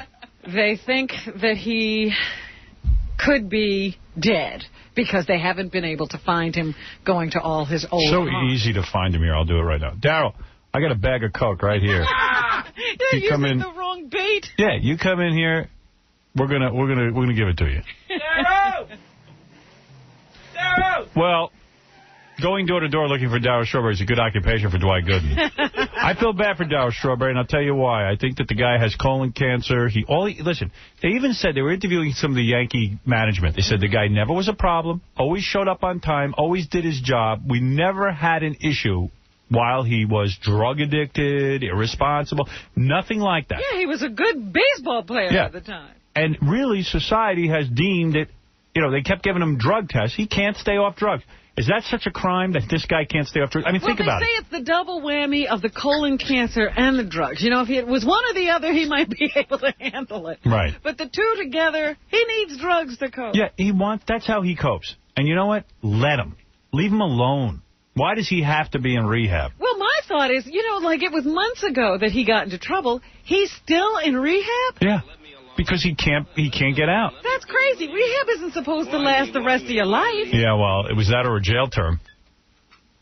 It's a performance enhancer. Oh, yeah, Sam knows. Sam Kiddison knows. That's right. When I was on coke, I was great. When I got sober, my career sucked. Right. You had a hard time with that. That's right. Well, anyway, we have Joe Torre talking about Darryl. Here's number 11. Joe Torre, the manager of the Yankees, talking about, how frightening this whole thing is. All right. Let's give it a shot. A model citizen for us as far as in the clubhouse and to be there for younger players because as far as he was never late. He was never a discipline problem. You knew the problems he had. And then of course the cancer hit him in 98. So he says Darryl was never a problem for him. No matter what, so he can't believe that he has so much trouble kicking drugs. Number 12. I just need Coke to get rid of Joe Torre's voice in my head. So droning. It's just a very sad time right now, and, the longer... It's only sad because we keep hassling this dude. The scary... Leave him alone. So silly. Meanwhile, the Yankees, it's opening day for them today at Yankee Stadium. So, the team flew here over the weekend. While you want to find out, Strawberry Yankees, have Coke Day. You have Coke Day, you'll see what happens. Yeah, put the Coke in those little caps. Here I am, back by third base. Look for me. Darryl! So you have a little keepsake afterwards. My ass hurts. But anyway, it's opening day, and they're hoping to repeat and go to the World Series again. Right. However, they're starting the season without Derek Jeter, who is injured right now. I know. They're a little bit concerned about their star player. And Brian Cashman will have the last word this morning on Darryl. He's the Yankees GM, number 13. Prayers are with Darryl and his family right now, and hope that hope he turns himself in here shortly, so he can get the help he needs. Yeah, that's Darryl calling in during that clip. Now it's nice and hot in here. Why couldn't this happen all morning? Meanwhile, the March Madness is coming to a close. It's April already, but we're still in March Madness. And the final two, I guess, square off tonight. Mm-hmm. Over the weekend, they whittled down the two from the Final Four, and Maryland, who played Duke, lost in the NCAA tournament, and it caused riots back in College Park, Maryland. Really? The mayor of College Park, Maryland, says police failed miserably to contain drunken mobs that trashed parts of the town after the weekend basketball loss. It looked like a toilet after the riots erupted following the defeat of the University of Maryland by Duke, according to the mayor. And he blamed the lack of police presence. It seems that when fans of sports teams lose these days, you're supposed to trash whatever is close by. Do you think Darryl Strawberry has any Jewish heritage, Robin? Has that been a topic of discussion? What is it? You know what happened in that game? You know why they got all riled up? Why? Maryland was winning by 21 points, and then they lost by like 10. So it looked like they were going to go to the final game, and then they didn't. And it slowly went away. So I guess as the game got worse, people just got more pissed off. Oh. And drank more. You know, it's like 100 degrees in here now. I know.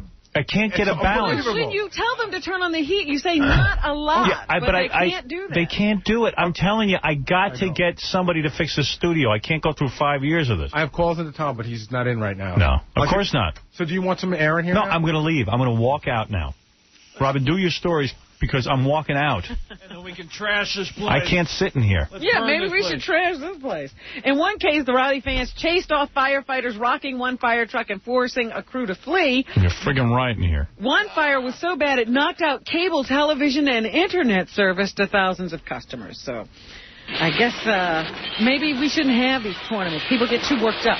I was at that game, and I'll tell you what happened. You see, the Maryland people think that they got screwed on a couple calls towards the end.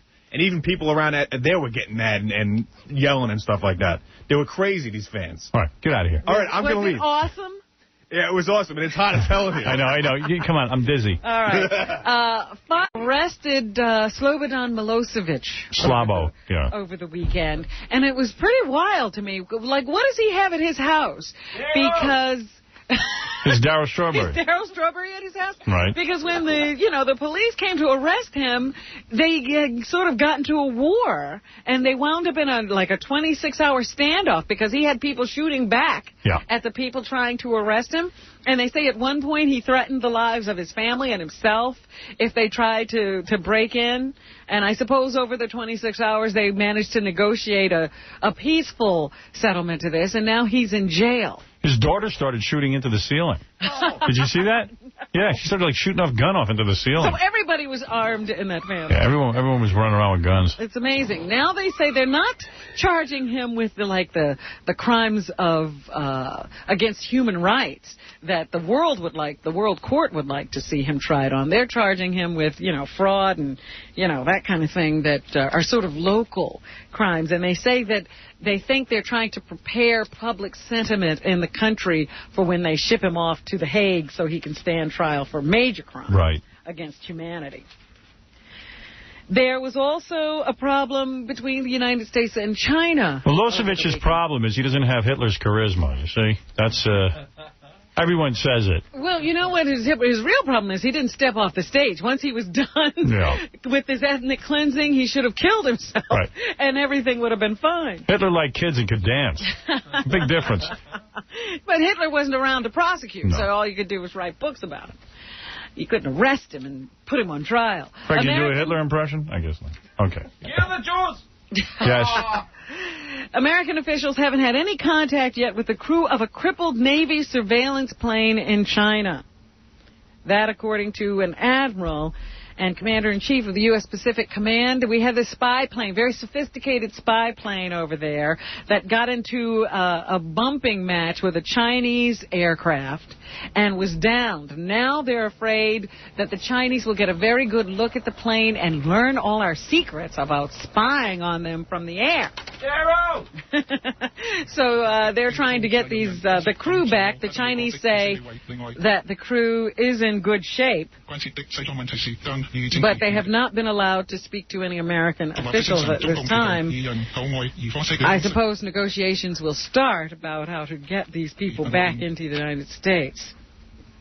So we've got that crisis situation. We've got the Israeli situation still going on. The Israelis and Palestinians are continuing to kill each other. Mm-hmm. And we have no peace talks going on. Right. Everybody's trying to figure out how to stop the violence. Nobody can. And so that situation continues. George Bush is sort of taking a hands-off attitude, letting them go on with this rather than, as the Democrats had been doing, trying to weigh in at every turn.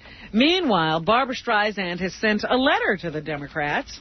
She's very upset with how they're handling themselves since they lost the presidency. Mm-hmm. She sent a 3-page letter that was published on Roll Call Magazine's website, urging Democrats to get busy trying to win back the House and Senate from the GOP and stop bickering with each other. She says she doesn't understand what happened since November. Isn't she a singer? Some of you seem paralyzed, demoralized, and depressed. she wrote in this 3-page letter. And she says, you know, get off of it, stop this bickering among yourselves, and start putting the heat on George W. Bush. Here's a She Jesse... finds him destructive and has been ordering them to stop bickering. Here's a Jesse Jackson fact. Back in the 80s, Jesse Jackson had organized a boycott of Anheuser-Busch, complaining about the company's hiring and promotional practices. Mm-hmm. The two Jackson sons today, talking about, you know, Jesse Jackson's sons, refused to disclose their own minority hiring practices. Isn't that funny? Isn't that something? Wow. How's that? And by the way, guess who was awarded the largest Anheuser-Busch beer distribution company in Chicago? I think it was Jesse Jackson's brother. It would be Yusef and Jonathan, Jackson's sons. Sons. It was the sons that got Yeah. Yeah. And people are afraid to look into this guy. I don't know why. Unbelievable. Don't want to know. Just thought you'd like to know that. Let's take a break. We'll come back and do the rest of the news. All right. Broadcasting from the top of the Howard Stern building, you're listening to The Howard Stern Show on the Stolen Vehicle Police Recovery Network. Biggest media hero in the universe, Howard Stern. By the way, tomorrow we will get the full report from KC on his trip to Minnesota with High Pitch Eric, which was a real disaster. And Casey put a tape recorder with him and taped some of the highlights. He said he's sitting on the plane, and he says he heard this the whole ride there and the whole ride back. Baby crying. Worst nightmare. Listen to this. This is not fake. This is real. This is him just rolling his little handheld cassette recorder.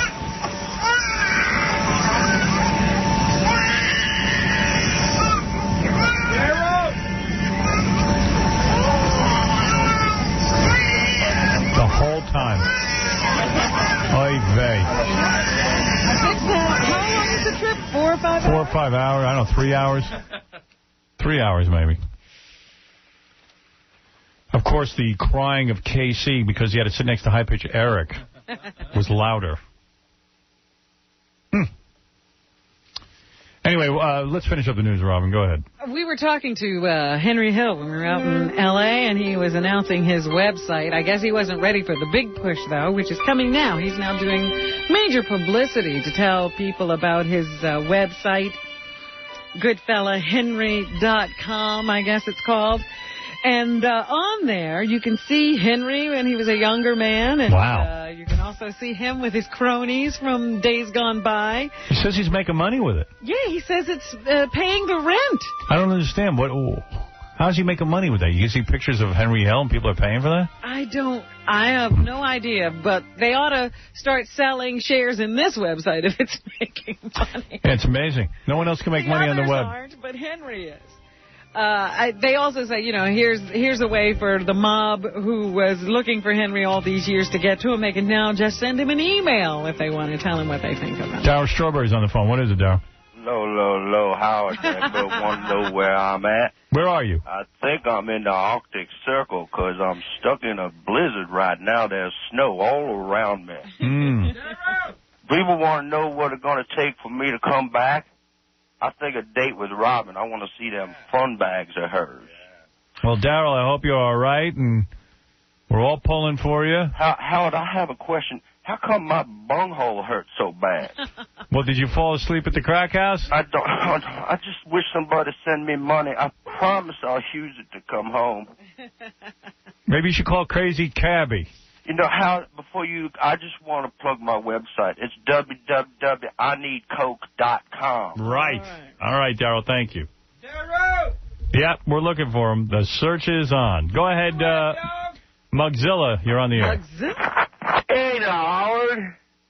I can't believe I'm talking to Howard Stern, the man who put entertainment back into the entertainment industry. Hey, Howard, you know, you need to get some of those big outdoor thermometers and place them around the studio. Mugzilla, I really want to go home, so if you could get to the point. The point is, I love you, Howard. You're an inspiration to me.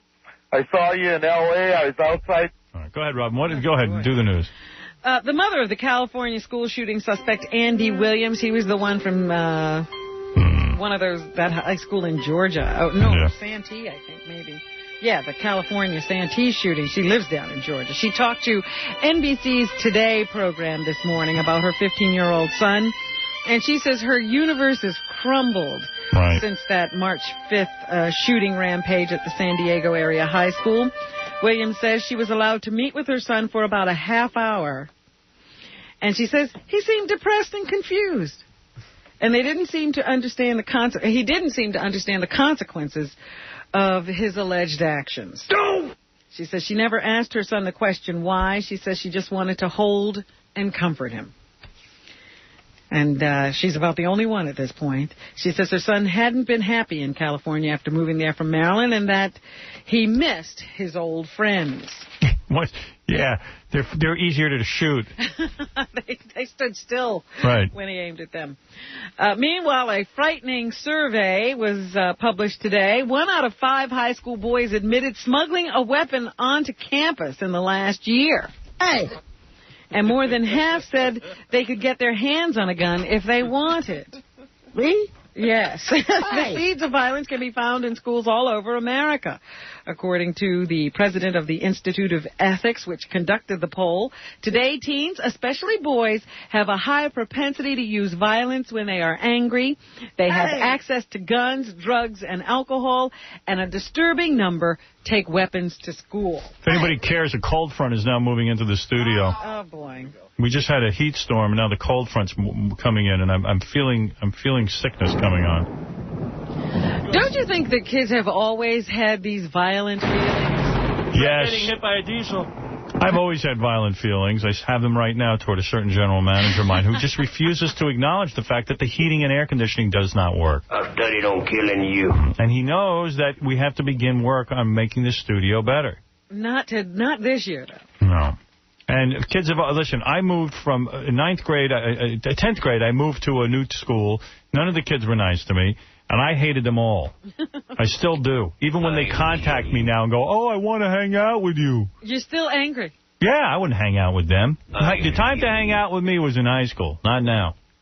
I don't need you now. But people are acting as if they have no idea what it's like to be a teenager. I know. I love how adults have no memory. Yeah. Kids are cruel. And you know what? Not every kid's going to take it. Not every kid can take it. And this is a good lesson to all these popular kids. You better just behave yourselves. And treat those geeks with some respect, or they'll shoot you. But even the parents of unpopular kids, they know their kids are unpopular. It's a nightmare for them. They send them out every day anyway. They send them out into school every day to be tortured and ridiculed. My parents did it to me. They knew I was a douchebag. And they sent me out. Sent me into a black school every day. It's, just like we were talking about leashes earlier this morning, most people have no clue what to do with kids, how to deal with their lives. And so the kids are on their own with their guns and keep them home. Whatever they do. Meanwhile, Timothy McVeigh, who we look forward to his May 16th date with the needle, has written a book. High school is a concentration camp for geeks. And everybody else. Right. But it's a bad mix, the geeks and everybody else. Timothy McVeigh has a date with death on May 16th, but until then, we're going to have to hear him flapping his lips, even if it's in book form. I already told you some of the things that have been revealed in this book. He has expressed no remorse for the deaths he caused. 168 people died when he bombed that building in Oklahoma City. Sure. And he says his one regret, one of his friends said, I couldn't believe it. I wrote him a letter to see what was going on with him. And his one regret was that he was not going to ever have sex again before he died. And he was hoping to be able to smuggle some of his sperm out of prison so that he could have a baby. But nobody was going for that deal. He even tried discussing it with his lawyers. Nobody paid much attention. Meanwhile, he says he was ready to die that day that he planted that bomb. If it had been necessary, he would have driven the truck into the garage himself or into the side of the building, whatever it would have taken to cause that much carnage. Bernie Goetz was riding the subway, and a bunch of guys started hassling him and threatening him with a knife, and he blew him away with a gun, and he did, I think, a year in jail. And he shouldn't have done any time. I went to high school every day, received beatings worse than Bernie Goetz could ever imagine from black kids who would beat me senseless for money. Well, you don't know how many beatings Bernie had taken before he actually I don't know, but I'll go match for match. And if I had taken a gun into high school and protected myself and shot some of these pricks who were beating me, I would have done life in jail. Now, that's not true. Yeah. The problem with the shootings that have occurred in high schools, they have been random. I know. They haven't been focused on the people who were the perpetrators. Yeah, there's this case, and the fact of the matter is that these kids are go so berserk from being ridiculed that they just randomly shoot. It's everybody's fault. That's right. But I read about one of these geeks who, I don't know which one it was, Robin, but he was pink-bellied every day at school. In front of girls, he would be held down, his stomach smacked. He would beg the girls for help, and the jocks would laugh at him. He went berserk, and he started blowing people away. And we're shocked by that? But if it was an adult who even gets bumped into, right away, lawsuit, you know what I mean? We understand. That we understand. Adults can't. He had a bad childhood. Yeah. And he just couldn't handle it anymore, and nobody helped him. Yeah, right. So, I don't know, man. I see what's going on, and some parents better sit down with their kids and say, you better lighten up. You better stop pink-bellying these geeks. Or maybe you better get them out of that school and take them where they can be happy. Because now they are doing that. Some kids have actually gotten their parents to help them transfer to other schools. So something positive's come out of this. Some kids are going, hey, listen, I feel like I'm going to kill everyone if you don't get me out of here. They're beating the crap out of me. I know my parents were some sort of martyrs. They felt that living in a black community would prove something. The only thing it proved was I got my ass kicked every day. It's a miracle I didn't blow somebody away. Quite frankly, I think if I had had access to a gun, I might have brought it into school to protect myself. It was that bad. Yeah, but that's different again than just walking in and coming out of the boys' room shooting at whoever's in front of you. Yeah, I just would have killed the guys who were hurting me. And that's what's so crazy about these mass school shootings. Yeah. They are not targeting the people who actually cause you a problem. I had to fight 3 and 4 guys at a time. And when I say fight, barely a fight. I mean, I just had to get beaten like a human punching bag. Only to have my dignity. I mean, I had kids ripping my pants off in the middle of the class. So I know. I know exactly what that feels like. And let me tell you something. If I had had some balls, I would have brought some protection. I would have brought a knife or something with me. I'd considered it, but, you know, I was too rational. Unfortunately. But you consider yourself the victim of a racial attack. But these things happen in schools where everybody's the same color. Yeah. There always are those kids that you wind up targeting. Yeah. Some guy here is still looking for Daryl. You looking for Daryl still? Where you at, John? Daryl! Meanwhile, the Harlem charity known as Hale House is now under scrutiny for renting apartments that were meant for struggling mothers to middle-class tenants. Yeah. The Daily News reports that Lorraine Hale, the current president and CEO of Hale House, rented apartments to able-bodied tenants in 2 buildings. These buildings were sold to Hale House for $3 an hour. And the whole idea was they were supposed to house people who were homeless and had drug problems, and their children were in foster care. Yeah. And the government, through grants, paid millions of dollars to renovate the buildings. And now they're being rented out for as much as $800 a month. And I know, I have one of those apartments. It's really nice. Please don't ruin it for me. The charity was started by Clara Hale 30 years ago, and the apartments were to shelter the homeless and former drug-addicted mothers with children in foster care. Of course, Clara Hale is dead now, and her daughter took over. Well, let me tell you something. 6 years, Lorraine Hale has rented apartments in the Homeward Bound and Hale Haven buildings to working middle-class tenants for up to $800 a month. Let's not be so harsh. These apartments helped certain black people get ahead financially, namely the See? It worked. Oh, it's a good thing. That's all. Rosie O'Donnell has come out against Hale House. Oh. You know, she's a big charity mocker now. Right. And she says that she disassociated herself from Hale House a number of years ago because of some questions she had about the way the organization was run. So there, don't you send them your money either. Rosie doesn't. Daryl! Britney Spears and Eminem come up on the wrong side of a new Jane poll.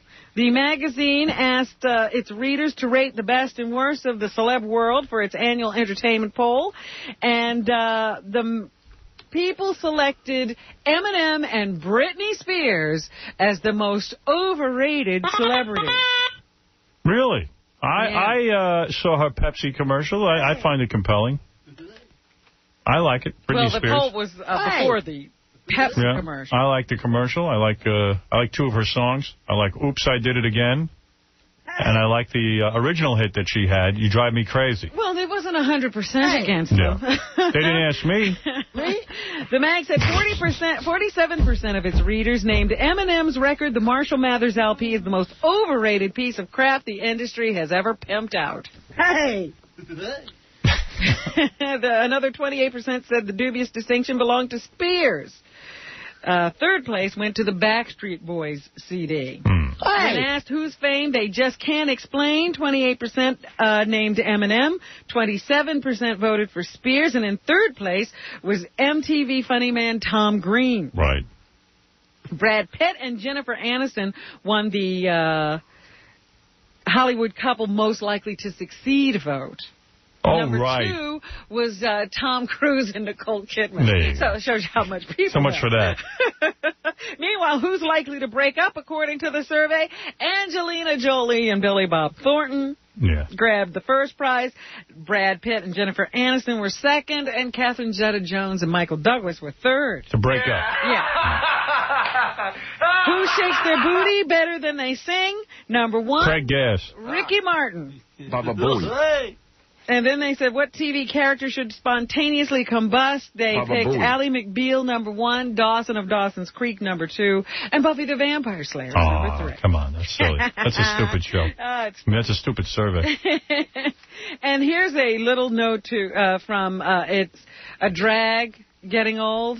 A grueling ordeal for an elderly Ohio woman. It happened in her own bathroom. She fell into her bathtub and couldn't get out for 4 days. She was 35.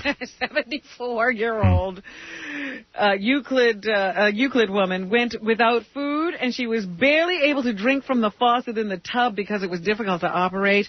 A neighbor became concerned after she hadn't seen the woman in days. She was lucky, and she called police. The woman is now listed in fair condition in a hospital. Yo, Darrow! Number 1 at the box office this weekend was Spy Kids. It made $27 million. And looks like a lot of fun. Got good reviews. And everybody was taking their kids to see it this weekend. So here are a couple of... maybe I don't have any clips from the number 1 movie. So let's go on. All right. The number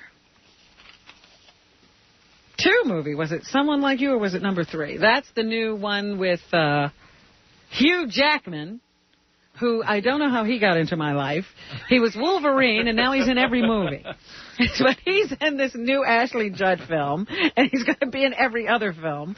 And here's Tony Goldwyn to talk about how he discovered Hugh Jackman, number 5. One night at about midnight, I thought, it's Hugh Jackman. Okay, what else? Hugh Jackman is Tony Goldwyn is the director of that movie. There's a new movie coming out with Renee Zellweger, who lost her looks when she had sex with Jim Carrey. It's called Bridget Jones's Diary, and it opens on Friday. Sounds fascinating. Hugh Grant also stars. And here he is to talk about what did he make of all the British hype about Renee and her British accent, number 3. I can't pretend I didn't slightly raise an eyebrow when her name was mooted, because I knew she was a brilliant actress, and I knew she had all those sort of lovable, slightly victim-y qualities that you need, but I just know from experience that accent-wise, even if you're an accent genius, crossing the Atlantic is the hardest thing in the world, either way. So I was a little scared for her. And what is the name of the movie? Bridget Jones's Diary. Well, let's see his diary. Today I picked up a black hooker. Yesterday I picked up a black hooker. I got that hot piece of ass Liz Hurley, and I'm with a black hooker. What black hooker? What's your name? Divine Brown. Divine Brown, that's right. You win. How about just a hooker on the street? No, that's not funny. Black hooker's funny. Sounds a little mean to me. Yeah, of course. Well, Along Came a Spider is the new You do this for 5 hours. Freeman You'll get mean, too. Yeah, right. Oh, I've been somewhere else. Where have you been? Go ahead. The new Morgan Freeman movie is actually the prequel to Kiss the Girls, and it also stars Monica Potter. She was asked what happened to her the first time she met Morgan Freeman. I couldn't speak, which I think helped with my... Oh, my God. You hear this? The first time she met Morgan, what's his name? Morgan Freeman. She couldn't speak. Morgan Freeman? You got to be kidding me. He's such a powerful man. This is how Hollywood kisses each other's ass. I met Morgan Freeman. I literally was We interrupt this program, but it's worth it. If you want to get on the clock, you better get on the phone now. Be the 25th nationwide caller to 1-866-66-GET-PAID. Know this hour's employee ID number, and you'll start earning $1,000 an hour, or as we like to call it, maximum wage. Workforce payroll on 95.1, 95.5. The Nerve. I was talking about Hugh Jackman, who's, I guess, a leading man in every movie now. He was in Someone Like You with Ashley Judd. And in this cut, he talks about how he shoots, his attitude about shooting love scenes. Number 10. Say I'm working with Ashley and kissing, whatever. I just trying to think, you know, I really genuinely like this person. I haven't had to do it with someone I really don't like. I think this person is a great person. I'm not really thinking, oh, my God, I'm going to take advantage of this. I don't know what he's talking about. He's going to say, I think of her as a nice person, not like a sex object. Johnny Depp has a new movie opening nationwide on Friday. It's called Blow. I love that. But did you love it as much as I did? I loved it, especially, I thought it was a great film, epic in proportion. However, it didn't make me feel bad that the guy's in jail. Right. And which is, I guess, what the moral, I mean, that's what they were going for. You should feel bad this guy's locked up still. Johnny says that most people would break the law if they knew they could make a lot of money doing it. A guy from down the street says, hey, listen, do me a favor. I got this little package.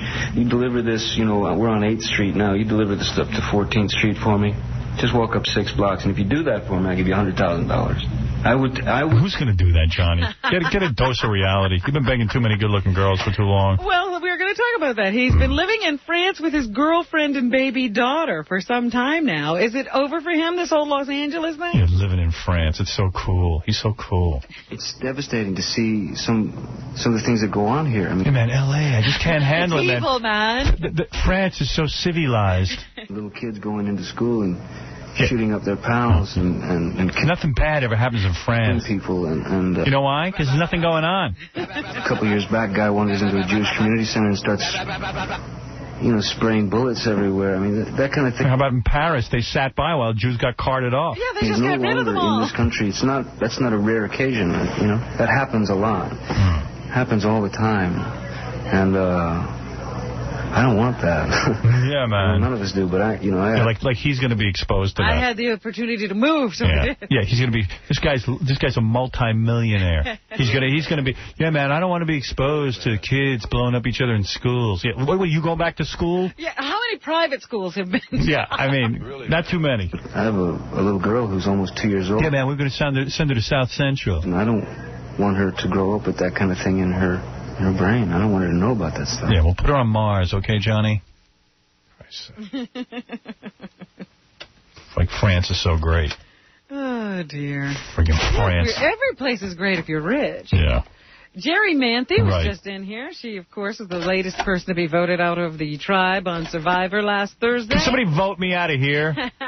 She was asked how she feels about being the most hated person in America right now. Hate is a very strong emotion, and if I can create that sort of feeling...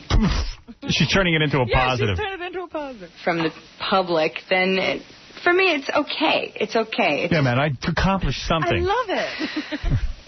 I wanted to bang her when she was in here, though. She looked pretty good, huh? Nice-looking gal. She's an attractive girl. Yeah. Little belly chain thing going on. Bit of an adjustment. I didn't see that. Oh, I saw it all. And it definitely made me look at myself. All right, never mind. Okay. And she was asked, would she pose nude for a magazine? Number 7. No. Everybody keeps asking me that. Of course. This is a girl who wants to be in show business. By the way, does anybody get the impression with this cast of Survivor that they really want the million? I don't. I think they're there just to be on TV, most of them. In fact, that's all you get the impression of. They're there for the exposure. I don't think they're all that upset when they don't get the million. I'm definitely willing to negotiate. See? Ooh. Negotiate. I got a 50. There you go, Adam Sandler. That's right.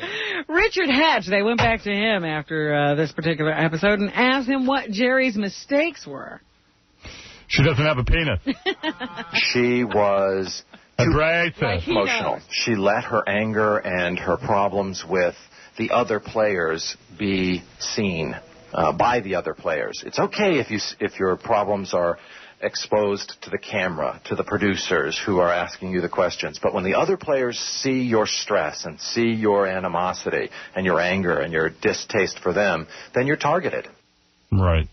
All right, so Richard has some advice. He's built this into a career. Former player. Mm-hmm. Meanwhile, not everybody's doing so well from the first cast. I read in one of the magazines this weekend that Dr. Sean and... Jarvis? No, the black girl from the first... Waitasi? No, that was Temptation Island. Anyway, Ramona, that was her name. Ramona and Sean went to some college to speak, and they get like $5,000 apiece to come to these colleges and give lectures, and only like 60 people showed up. Sounds like Jackie's concerts now. So it's kind of like my movie. That's right, Adam Sandler. That's right. That can hurt. Oh, well, they said that was, the college said it was kind of disappointing, but they were very nice, and they stayed, and they did the whole thing. Anyway, it was sort of an empty auditorium. They expected like 200 people, but only 60 showed up. And they say it was better than having Richard Hatch, who asks for something like 15 or something for his appearance. Yeah, but he takes off his shirt and shows you his surgery. Hey, well, then it might be worth showing his wicked weenie. He got his tummy tuck. Yeah, finally. This morning, there's some good tennis being played right now on TV. You got to watch these tournaments coming up. Andre Agassi has already won the Australian Open this year, and at 31, he's playing the best tennis of his career. And it's always fun when they shoot to Steffi Graf, who's in the stands. All I know watching Andre. This guy, Sampras, is cursed now. He got married. And now he can't play the game. Do you know he has dropped to number 6 in the world? He was number 1 because the time he was single. Because he's married. And the two sisters, the two black girls. The Williams sisters. The Williams sisters. They're accusing them of all kinds of things. They think they're fixing matches for some reason or other. Yeah, they think the father's dictating to them who should win the matches when they play each other and all that other stuff. Or won't let them play each other. There's all kinds of things going on. So they're booed every time they show up. Hey, but they still win. So watch tennis. It's a lot of fun. And Andre's winning everything. He beat Sampras a couple of weeks ago. Sampras was ousted from this latest tournament in like the 3rd round by some 18-year-old. Well, you tell me what's going on. Yeah. What happened? Eye of the tiger, honey.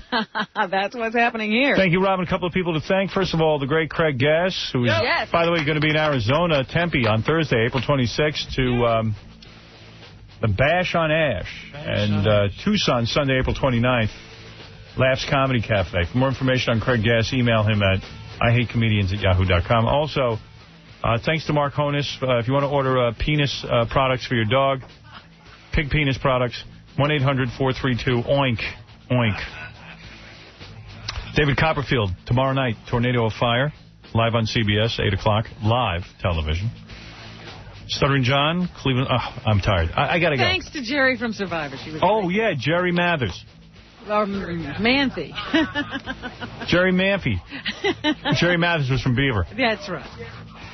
I don't know why I thought of Beaver when I thought of Jerry Mathers, but... By the way, did you happen to check out TV Land this weekend? They had a Get Smart marathon. 24 hours of Get Smart, the best. The best show ever. It's hysterical. It's the greatest, isn't it? Jaime the Robot. So good. The best show. I was talking to somebody who said, what is Get Smart? A person about 22 or so. Never heard of it. Yeah, really? Yeah. Oh, dear. So funny to watch Maxwell use his shoe phone. Yeah.